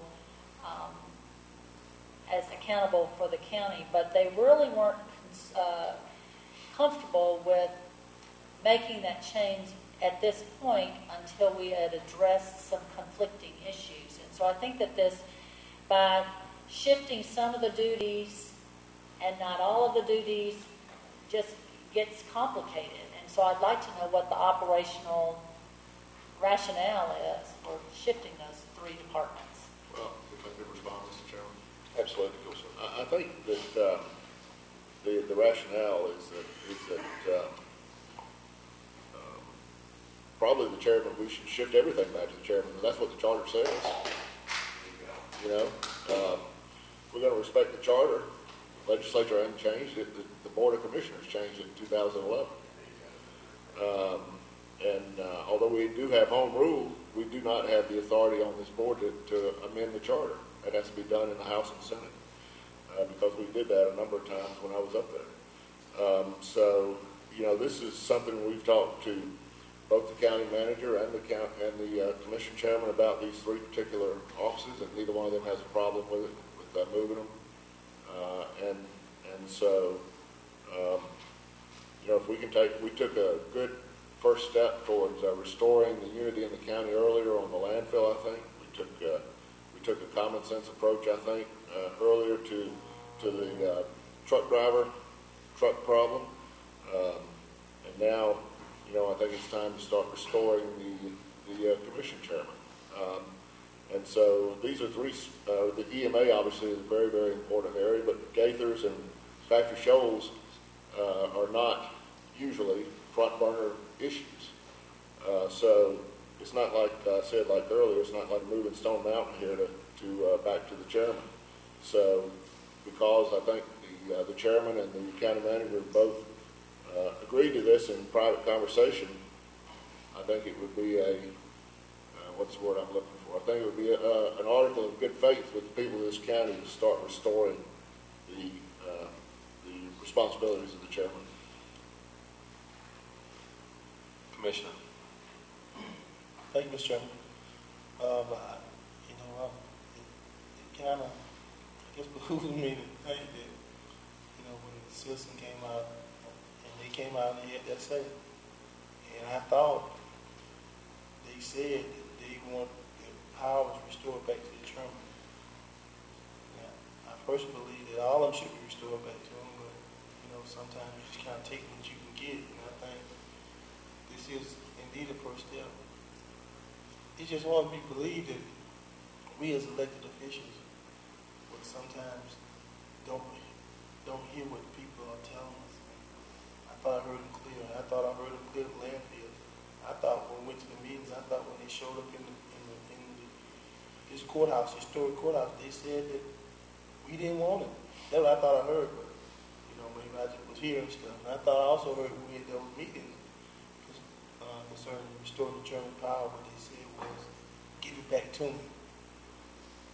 And I heard it, and I voted accordingly. And that's what my plans are doing. Commissioner Schultz. Let me just make sure I understand that what your original motion was to restore the duties to the chairman as of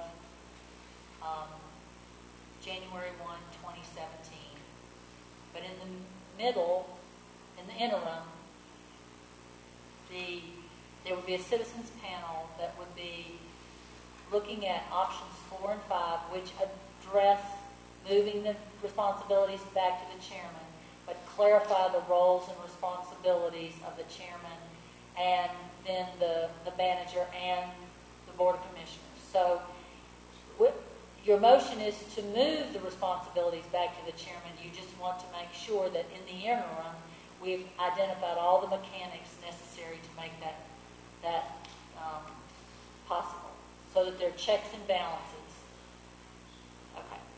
And so what your substitute motion does is takes his motion completely. And just saying, let's move these three to two small jobs and one important job over to the chairman and in the interim period as a good article of faith with the commission chairman, and to start showing the people that if the citizens panel and if the board agrees, then the chairman is going to, the next chairman, whoever's sitting there on January 1st, 17, will have the authority to run the county. Well, I guess from my perspective, I think there's clarity in saying that as of January 1, 2017, we are going to restore the chairman as the chief executive or the overall all the county. The chairman will be over the county as it is outlined in option 4. By moving some of these duties, it kind of muddies the waters for me. It makes me question. If I were an employee, I would have questions about where my reporting is, and so it just kind of muddies the waters on me. I appreciate your comments, but I don't understand the complexity of running Gaither's Plantation and Factory Shoals Park. There's obviously you've got smart people in those places and smart people over at emergency management, which is a complex operation over there, obviously. But it's not like we're asking for a whole lot here. It's not like we're saying that the chairman is going to all of a sudden in the morning have full responsibility for running everything in the county. I'm not asking that at all. I want to hear what the citizens panel has to say.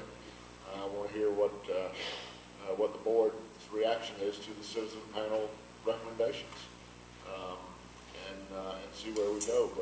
But in the meantime, let's have a little confidence in the people that put us here. Let's have a little faith in these people that sit out here every time. Sit here till 10:30 at night, listening to us drone on about everything. So let's have a little respect for the people that elected the chairman and elected us, and start acting like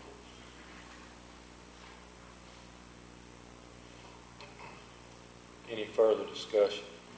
Now, I guess I'm going to have to ask legal, is this motion, does it fit within what you had described a little earlier? I know there was a resolution, it seemed like it might have been in November of 2011. Could you give us a little help there?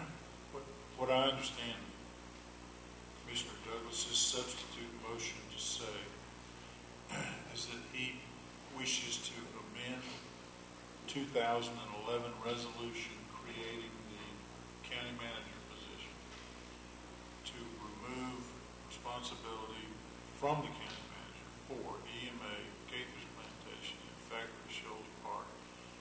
Remove those items from the responsibilities of the county manager and turn them to the chairman of the county commission. Is that correct? In addition to what Commissioner Maddox had to say about citizen review panel to pursue options 4 and 5. Is that clear? Does everybody understand what they would be voting on? Okay.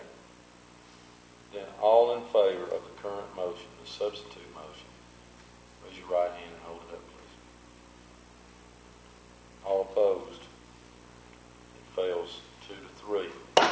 Get back to the original motion, which was made by Commissioner Maddox and seconded by Commissioner Sims. It's pretty long. Do I need to read it for anyone, or do y'all pretty clear on what we're looking at there? Okay. So we're returning to that. Any discussion on that particular motion? Yes, sir. Somebody explain options 4 and 5. We referred here to options 4 and 5. This really has the options without motion.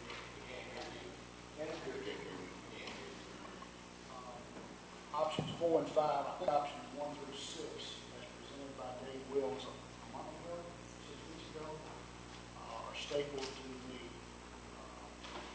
the motion I made, and I passed those to Ms. Dooley.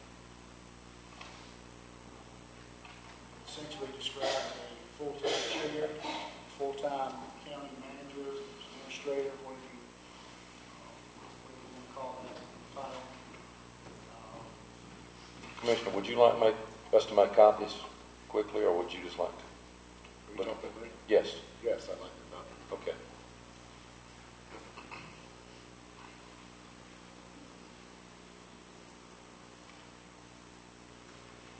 I have another question, if I could, Mr. Chairman. Absolutely. Go ahead, please. On the citizens panel, who would chair that, and how would that be determined? Go ahead. Absolutely. I'm already the chairman of one tonight, so I'll pass. It would seem that I would be in a strange position chairing that one as well. So it's a legitimate question. How would they determine a chair? Would you like a facilitator for that particular one? Since Would that I was like a little more a difficult. facilitator? Let the sheriff chair. I don't think he was paying attention whenever he heard me volunteer. What I said, let the sheriff chair that particular committee. Well, actually, we're up here, shucking around and everything, but it's a legitimate question. Who's going to chair it? How would we determine that? It was my belief that we would each nominate a citizen, business owner, a person to serve on this panel. The board would support that panel by bringing Dave Wills back, Jim Dove back, legal, past chair, current chair, whatever resources that panel needs to be successful in reviewing the antiquated language within the charter. Most of us that are informed and have read this charter recognize there are some very out-of-date language that needs to be improved either way. Out of those 6, or if anyone suggests 7, odd number, they can appoint their own chairperson and their own secretary. That's up to the panel. But it's my belief in writing this and sitting here now that the citizens want a voice in this, and the informed citizens recognize that changes need to be made in the language of the charter, in checks and balances, and in roles for all of us up here. That's the fingerprints that went into the motion. We were just trying to determine from the motion, Commissioner, just to clarify, it would appear that it would be in front of the General Assembly at the next session. So when would be the effective date if the approval happened? If the panel brings those suggestions back to us by the date outlined in the motion, which is August the 1st, that gives us several months to review and approve and submit it to the delegation, along with our history of citizen engagement, which I believe was a requirement from the state delegation prior to even looking at this. We have exhibited, 4 meetings now in public, one with lots of citizen engagement. Now we're doing a citizens panel. I think we all recognize there are language in our charter that has to be improved. Half of us, if not all of us, recognize that we are not functioning as efficiently as we should be. The delegation, former Senator Douglas may can elaborate on this, but the General Assembly would look at this early next year, and then the effective date would be January 1 of 17. Commissioner Henderson, I think I saw you first. Thank you, Mr. Chairman. A question I have concerning the delegation. In order to submit it to our delegation, would it be a majority rule, or would it have to be unanimous? How would it be presented as a board for the delegation for it to be looked at? Commissioner Douglas, would you like to field that question? The Newton County, everybody that represents Newton County met early in the legislative session and decided that they would require, in most terms, either 4 or 5 people voting in the same way in order to take up local legislation. In other words, they wanted at least 4 of us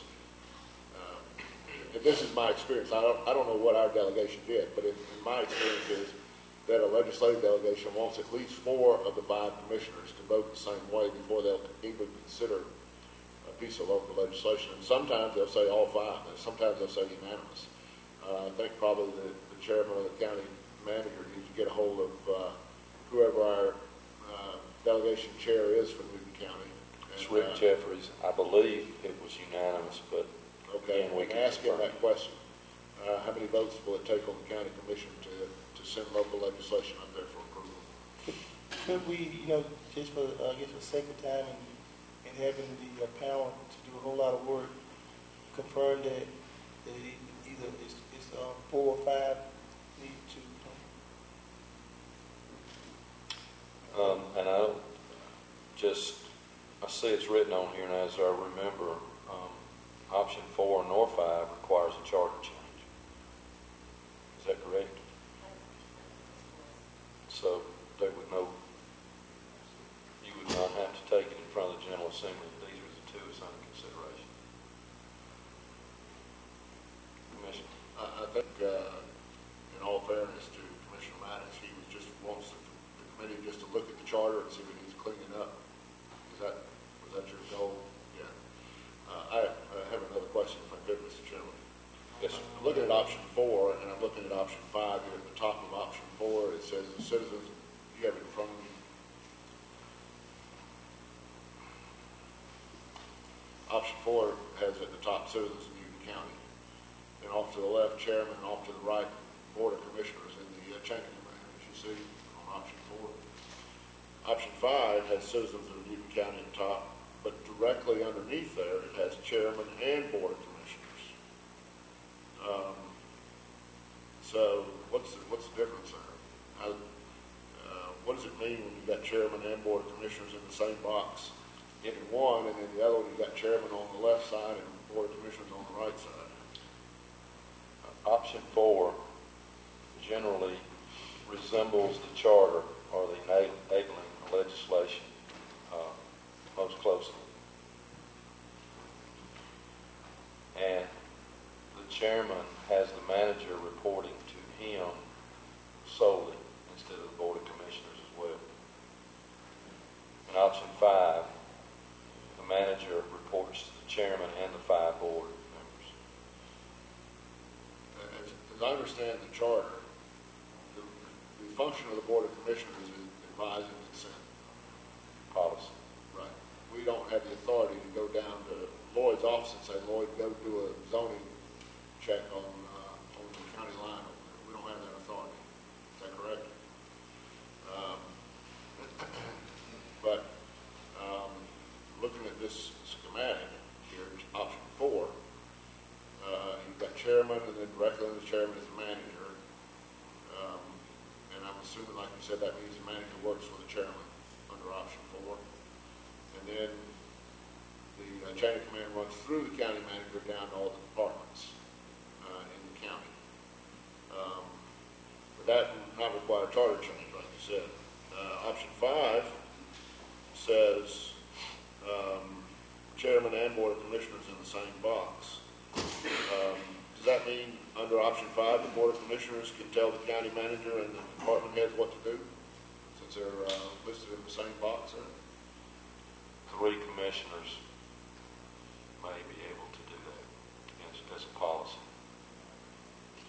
We could also, under the option 5, we could direct the county attorney. Looking at that schematic, we could direct the county attorney to do something. Make sure he's as well looking. We could have made enough copies, but we didn't realize we needed them. Would members of the board like to have a set as this discussion goes on? Or? I think I'm under the board under both Oh, yeah, you're up to. Yeah, that's the way it's always. So under option 4 and 5, the county No attorney. change there for me. Yeah, no change.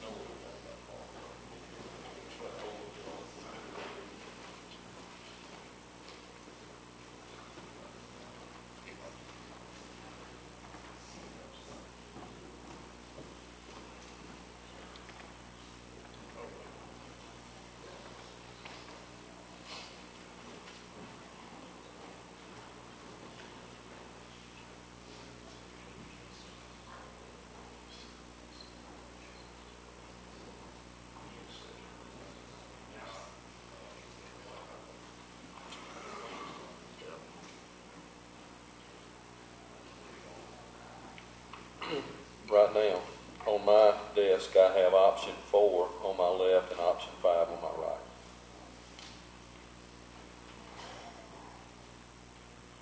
And Commissioner, did you have further questions? Hold on one second, Mr. Chairman. Let me look here.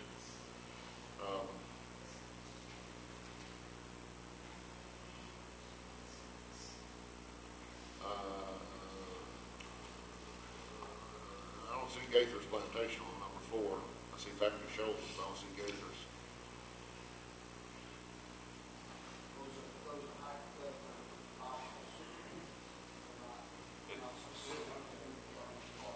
Yeah, it may have got left off.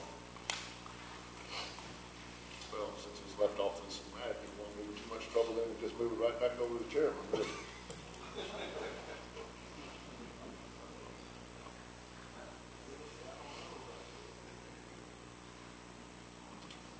Mr. Douglas. Got left off at number 5 also. Mr. Douglas, Yes. Gaither's Plantation's an enterprise. It'd be listed under the enterprise fund. Gaither's is what? It's an enterprise fund.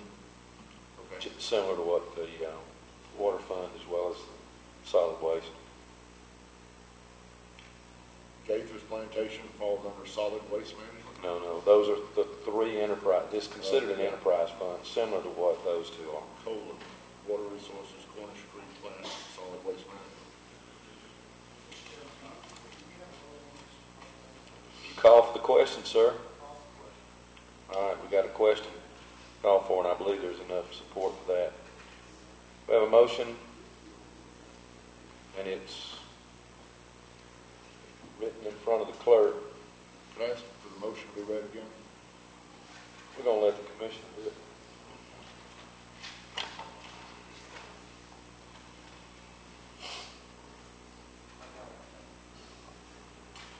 I move to form a citizens panel to review and update the Newton County Charter language, applying options 4 and 5, defining all roles and adding additional mechanics related to checks and balances. The panel should return the updated document to the board by August the 1st, 2015 to allow approval by the board and delivery to our state delegation. And we have a second. All in favor? All opposed? It passes 3-2. Oh. I've got, maybe just got 4 paragraphs. You can read 4 paragraphs on the motion. What's that? The first 3 paragraphs.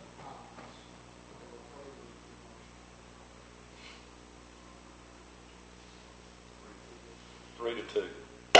Motion passes. Patiently waiting is Aaron Wadley.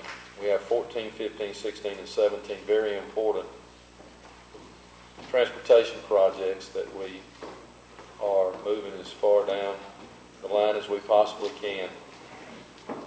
Aaron's going to be brief. We're going to vote, and then we've got to go into executive session. Commissioners, item number 14 is found on pages 26 to 27. Thank you, Mr. Chairman and Commissioners. We had a transportation report, but I think we'll let it go. Absolutely. For the sake of brevity. The first thing I have up today is our comprehensive transportation plan. I know some of you have asked about this. This is a guiding document. We had one done in 2009. And it brings together Newton County, the city of Covington, the city of Oxford, Newbern, Mansfield, now the possible CID, and other entities to determine a transportation solution for Newton County. We've gotten a lot of our projects off of this. We've gotten project grants because of this document. We're currently applying for 4 more project grants, and they're all based on this document. It includes suggestions such as widening of Brown Bridge and Coral Roads, looks at future expansions, future growth models in the county.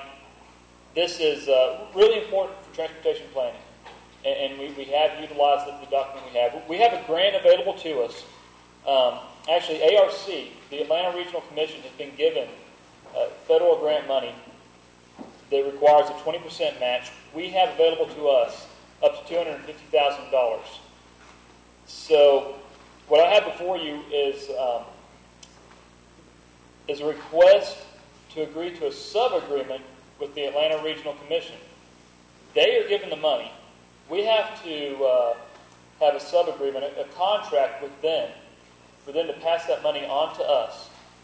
Then we will we'll do a public request for qualifications and hire a planning firm, pay them, and then be reimbursed by the Atlanta Regional Commission with these federal dollars, all but 20%. 20% is ours. That amount is $62,500. So what I'm asking for today is an agreement, is approval for the chairman to sign the sub-agreement and the clerk, and with that approval to move forward with a public request for qualifications to begin the comprehensive transportation plan, knowing that over the next 12 months we will spend $62,500 up to pay for this. This money would come from the general fund and from SPLOST money. Any questions? Is this an updated plan? Is this a new plan? Is this an annual renewal? It's not annual. The last one was done in 2009. Typically, I believe it's done every 3 to 4 years. We're a little behind, and we're being pushed to update it so that we can continue to get federal grants, because the Atlanta Regional Commission, excuse me, the Atlanta Regional Commission administers these grants for the federal government and Georgia Department of Transportation. And a lot of counties are going to be involved in it. This is up to $62,500 in matching funds. So, commissioners, may I have a motion?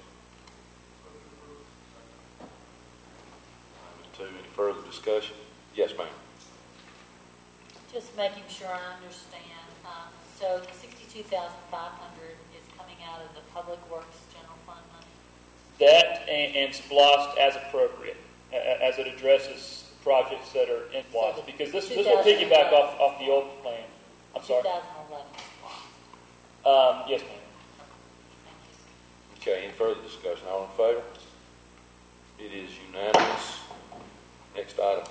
Next item. To piggyback on that, we have 4 projects that are currently, we have consultants working on an application for us to receive federal grant money to do 4 major projects. They are I-20 and Coral Road, Brown Bridge corridor study to investigate expanding Brown Bridge, and 2 bridges on Brown Bridge, bridge over Snapping Shoals Creek and the bridge over the Yellow River.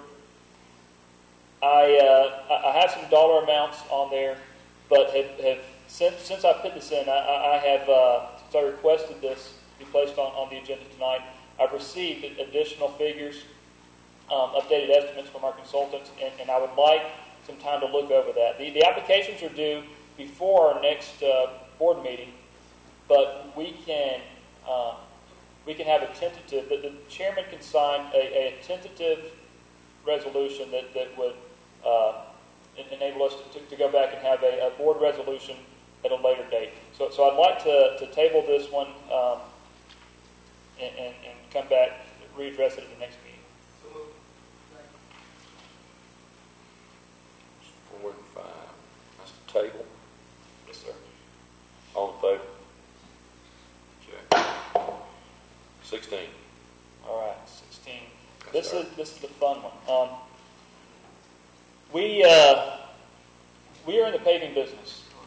We see it that way. We get a lot of requests from citizens, from this board, and everybody under the sun to pave. We have a paving deficit currently. Everybody knows it. Like many counties, we can't keep up with the need. We can't even keep up the status quo. Unfortunately, our paver recently broke down, our asphalt spreader, and parts are no longer made for the spreader itself. We have in the meantime, it's an old, it's a diesel spreader. It uses diesel fuel to keep the asphalt hot.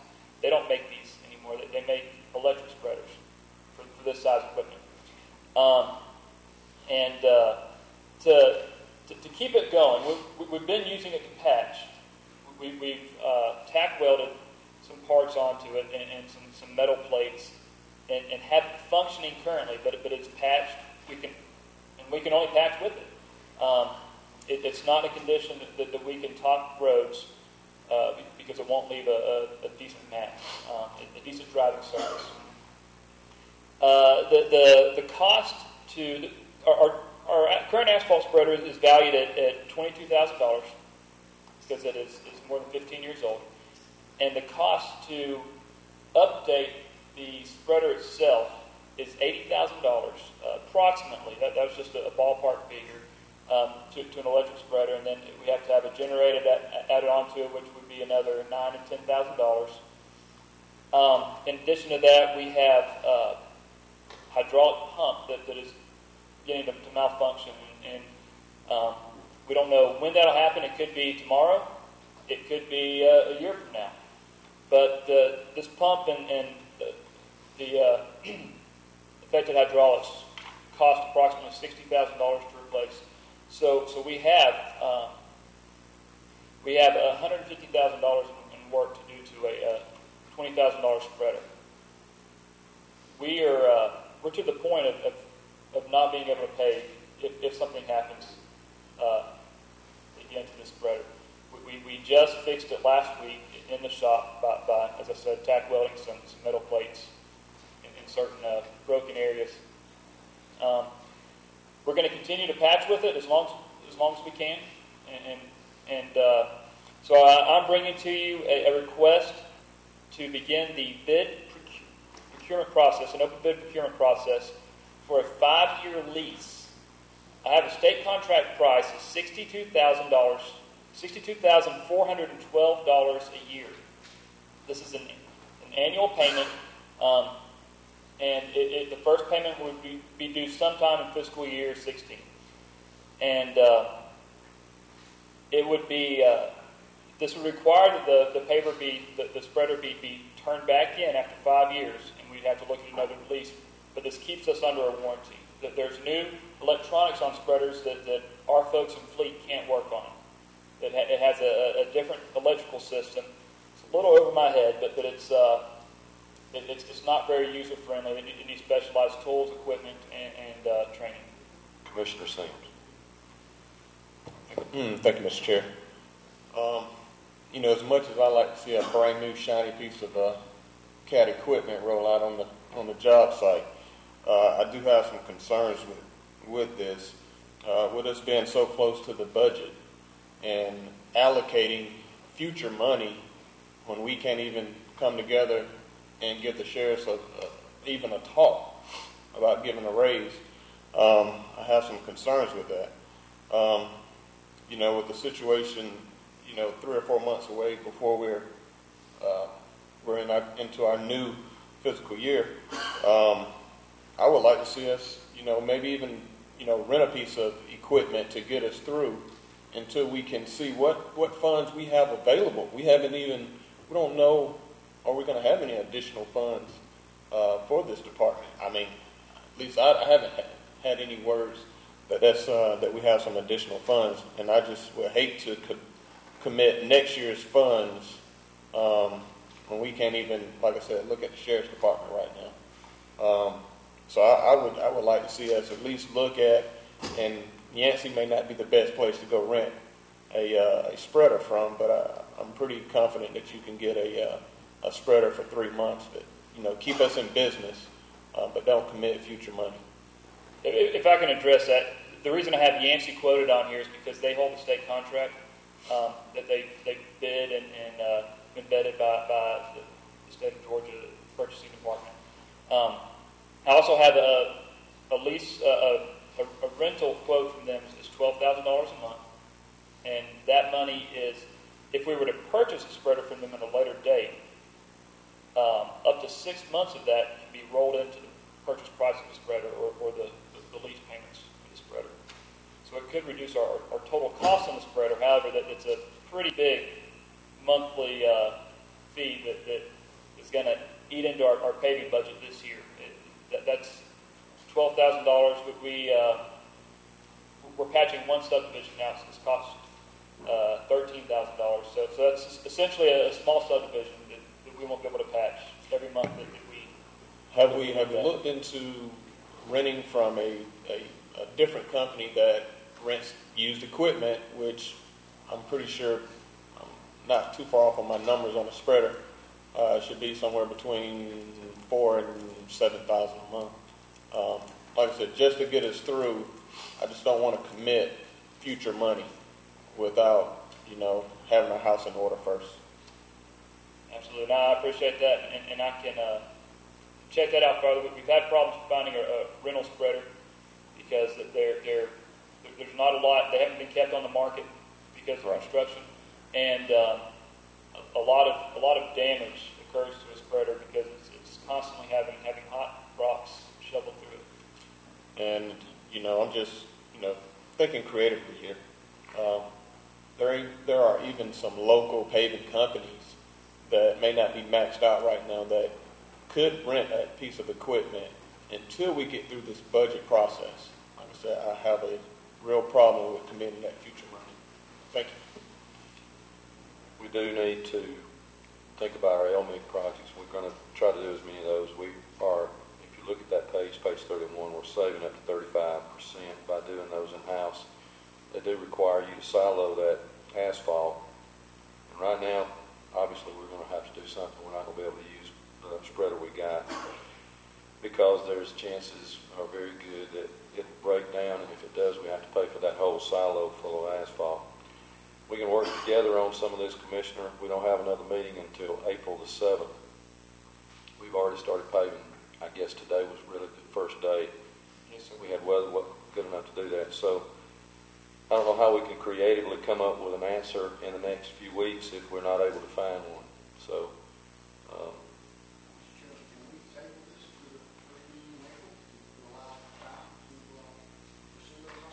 Aaron, do you have you given that any thought at all? I know this is where we had our heart set on this. No, absolutely. We can table it. Paving may be delayed in certain. We may have to go to a contractor for our LMIG instead of doing a lot of that in-house. But we absolutely can. We can table it. And when we do that, we're not able to pave as many roads. This being the middle of the month, I don't know how many days it's going to be cold again between now and April. There's going to be days we can't pave. April 15th, you can't plant tomato plants until April 15th. So, Mr. Chair, I do understand the urgency, but at the same time, I know there's several members up here that either have their own business or work for bigger companies, and you get creative. You partner up. You try to figure out a way of getting through. I mean, this county's at a serious situation right now that I just can't see just allocating next year's funds without even knowing how many funds we got coming in. It just doesn't make sense to me. Aaron, if you like, I can reach out to some companies that I know and see if they're willing to rent a piece of equipment that we can use for that time. I know you guys had your heart set on. I think the sheriff had his heart set on some things too, but they haven't been addressed. No, I'd appreciate that if you have connections. We'll work our connections, and if you can do the same, I think, like I said, putting heads together, we can come up with things.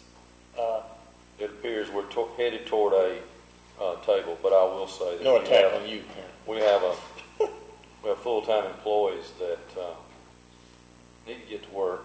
We've had them on all kinds of projects for the winter, and we have those people to think about. We need to get them to work, so there is an expense. And if we do lose money because we don't get our LMIG projects done in-house, we have to sub those out. We're not going to be able to save that 35%. All right, well, what is the pleasure of the board?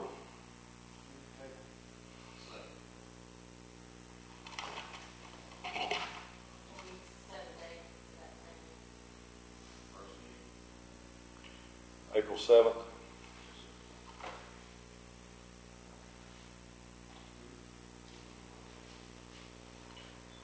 trying to plan some. We don't have any set. We can't really vote during a work session. We can have a special call.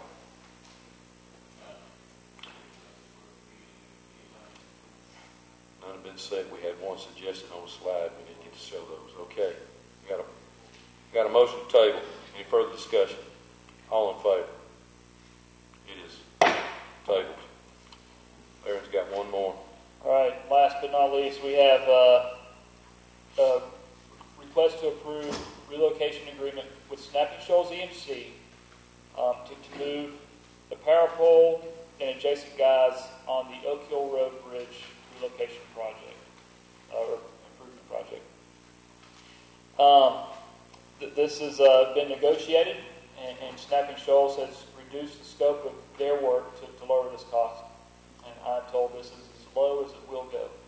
It's, the amount requested is $12,043.72, and this would come from the 2011 SPLOST construction fund for Oak Hill Bridge. I was writing at the time. You did say that we had negotiated this down. You did mention that. And it is outside of the right-of-way, and it is part of the right-of-way that we had to acquire to do this project. Commissioners, I'd entertain a motion to approve. 2 and 3. Further discussion? All in favor? All right, thank you, Chairman. Thank you.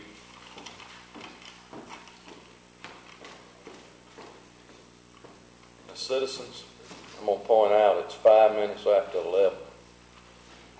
And it's time for citizen. Yes, sir. Let's say one thing. It's too late to spend any time on it, but you will recall that the State Revenue Department rejected our tax digest and proposed to fine us $224,000 and to put us under a 3-year consent agreement. And I got written notice last Friday that we had won the appeal. So we picked up $268,000, and we are not subject to Revenue Department supervision for the next 3 years. Wonderful job. And I believe we're going to have an executive session. Is that still currently the case? Yes, sir. Is there a citizen who would like to make a comment tonight?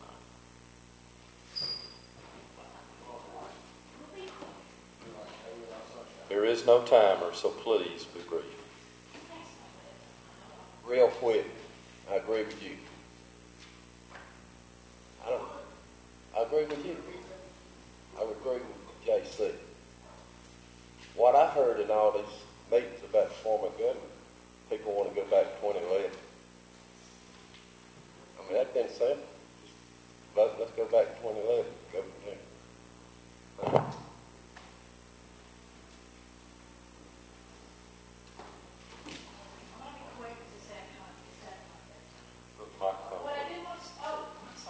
It is past my bedtime, so I'm going to try to be very quick. Name one more time for the I'm sorry, Sandy Spears, 5168 Derrick Street. But I do want to say thank you to you guys tonight. I want to commend you. I've called you a hot mess, and I've put your feet to the fire and just kind of figure out as a taxpayer and voter I should do that. But I do want to thank you tonight for tabling the landfill issue, to look at all the facts and the financials that are available. Too many times discussions are made and decisions are made just to make something go away. Making a decision without all the facts is not a good idea. Ms. Schultz made a good comment. The decisions made on this are going to be followed for generations to come.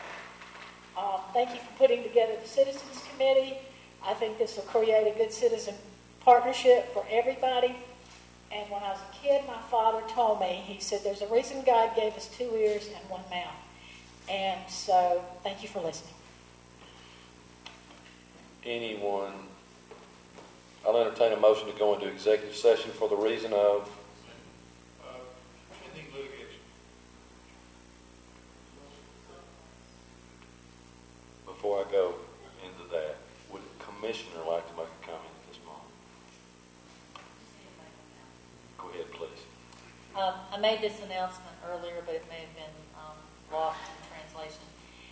The Purchasing Policy Committee We've identified two commissioners have made their recommendations for the Purchasing Policy Committee. One, Commissioner Douglas recommended Sarah Doby. Commissioner Sims recommended Tom West. We still need Chairman Ellis's appointee and Mr. Henderson's appointee. But we will be meeting next Tuesday morning, March the 24th, at 8:30 a.m. in the second floor conference room at the administration building. There will be a public notice that will be issued. Oh, mine's clear. We got a motion and a second for the reason of Pending litigation. the commissioner's going to, before we vote, he's going to say something. I'm still filibustering. Okay. And personnel. Two things real quick. They're long gone, but I just want to thank Brenda Stanton and and her team for what they're doing on the fight against cancer. You don't understand what it's like until your doctor comes in and tells you that you've got cancer. Those of us that have been there. My doctor walked in and said, "Let me get my thoughts together." So it'll make a mark on you for the rest of your life. So let's support Brenda and her folks in the Relay for Life. Also, the cleanup is coming. The Great American Cleanup is coming. When is that? Next Saturday or Saturday? 28th? Okay. Where we can get out and help clean up this county and restore some of the roadsides that are kind of trashy right now. So I hope everybody will be over. I think it's at Longhorns, in the parking lot at Longhorns early. What time is it, Steve? Do you know? Yeah, it's pretty early. Help clean up the county. Thank you, Mr. Chairman. All in favor?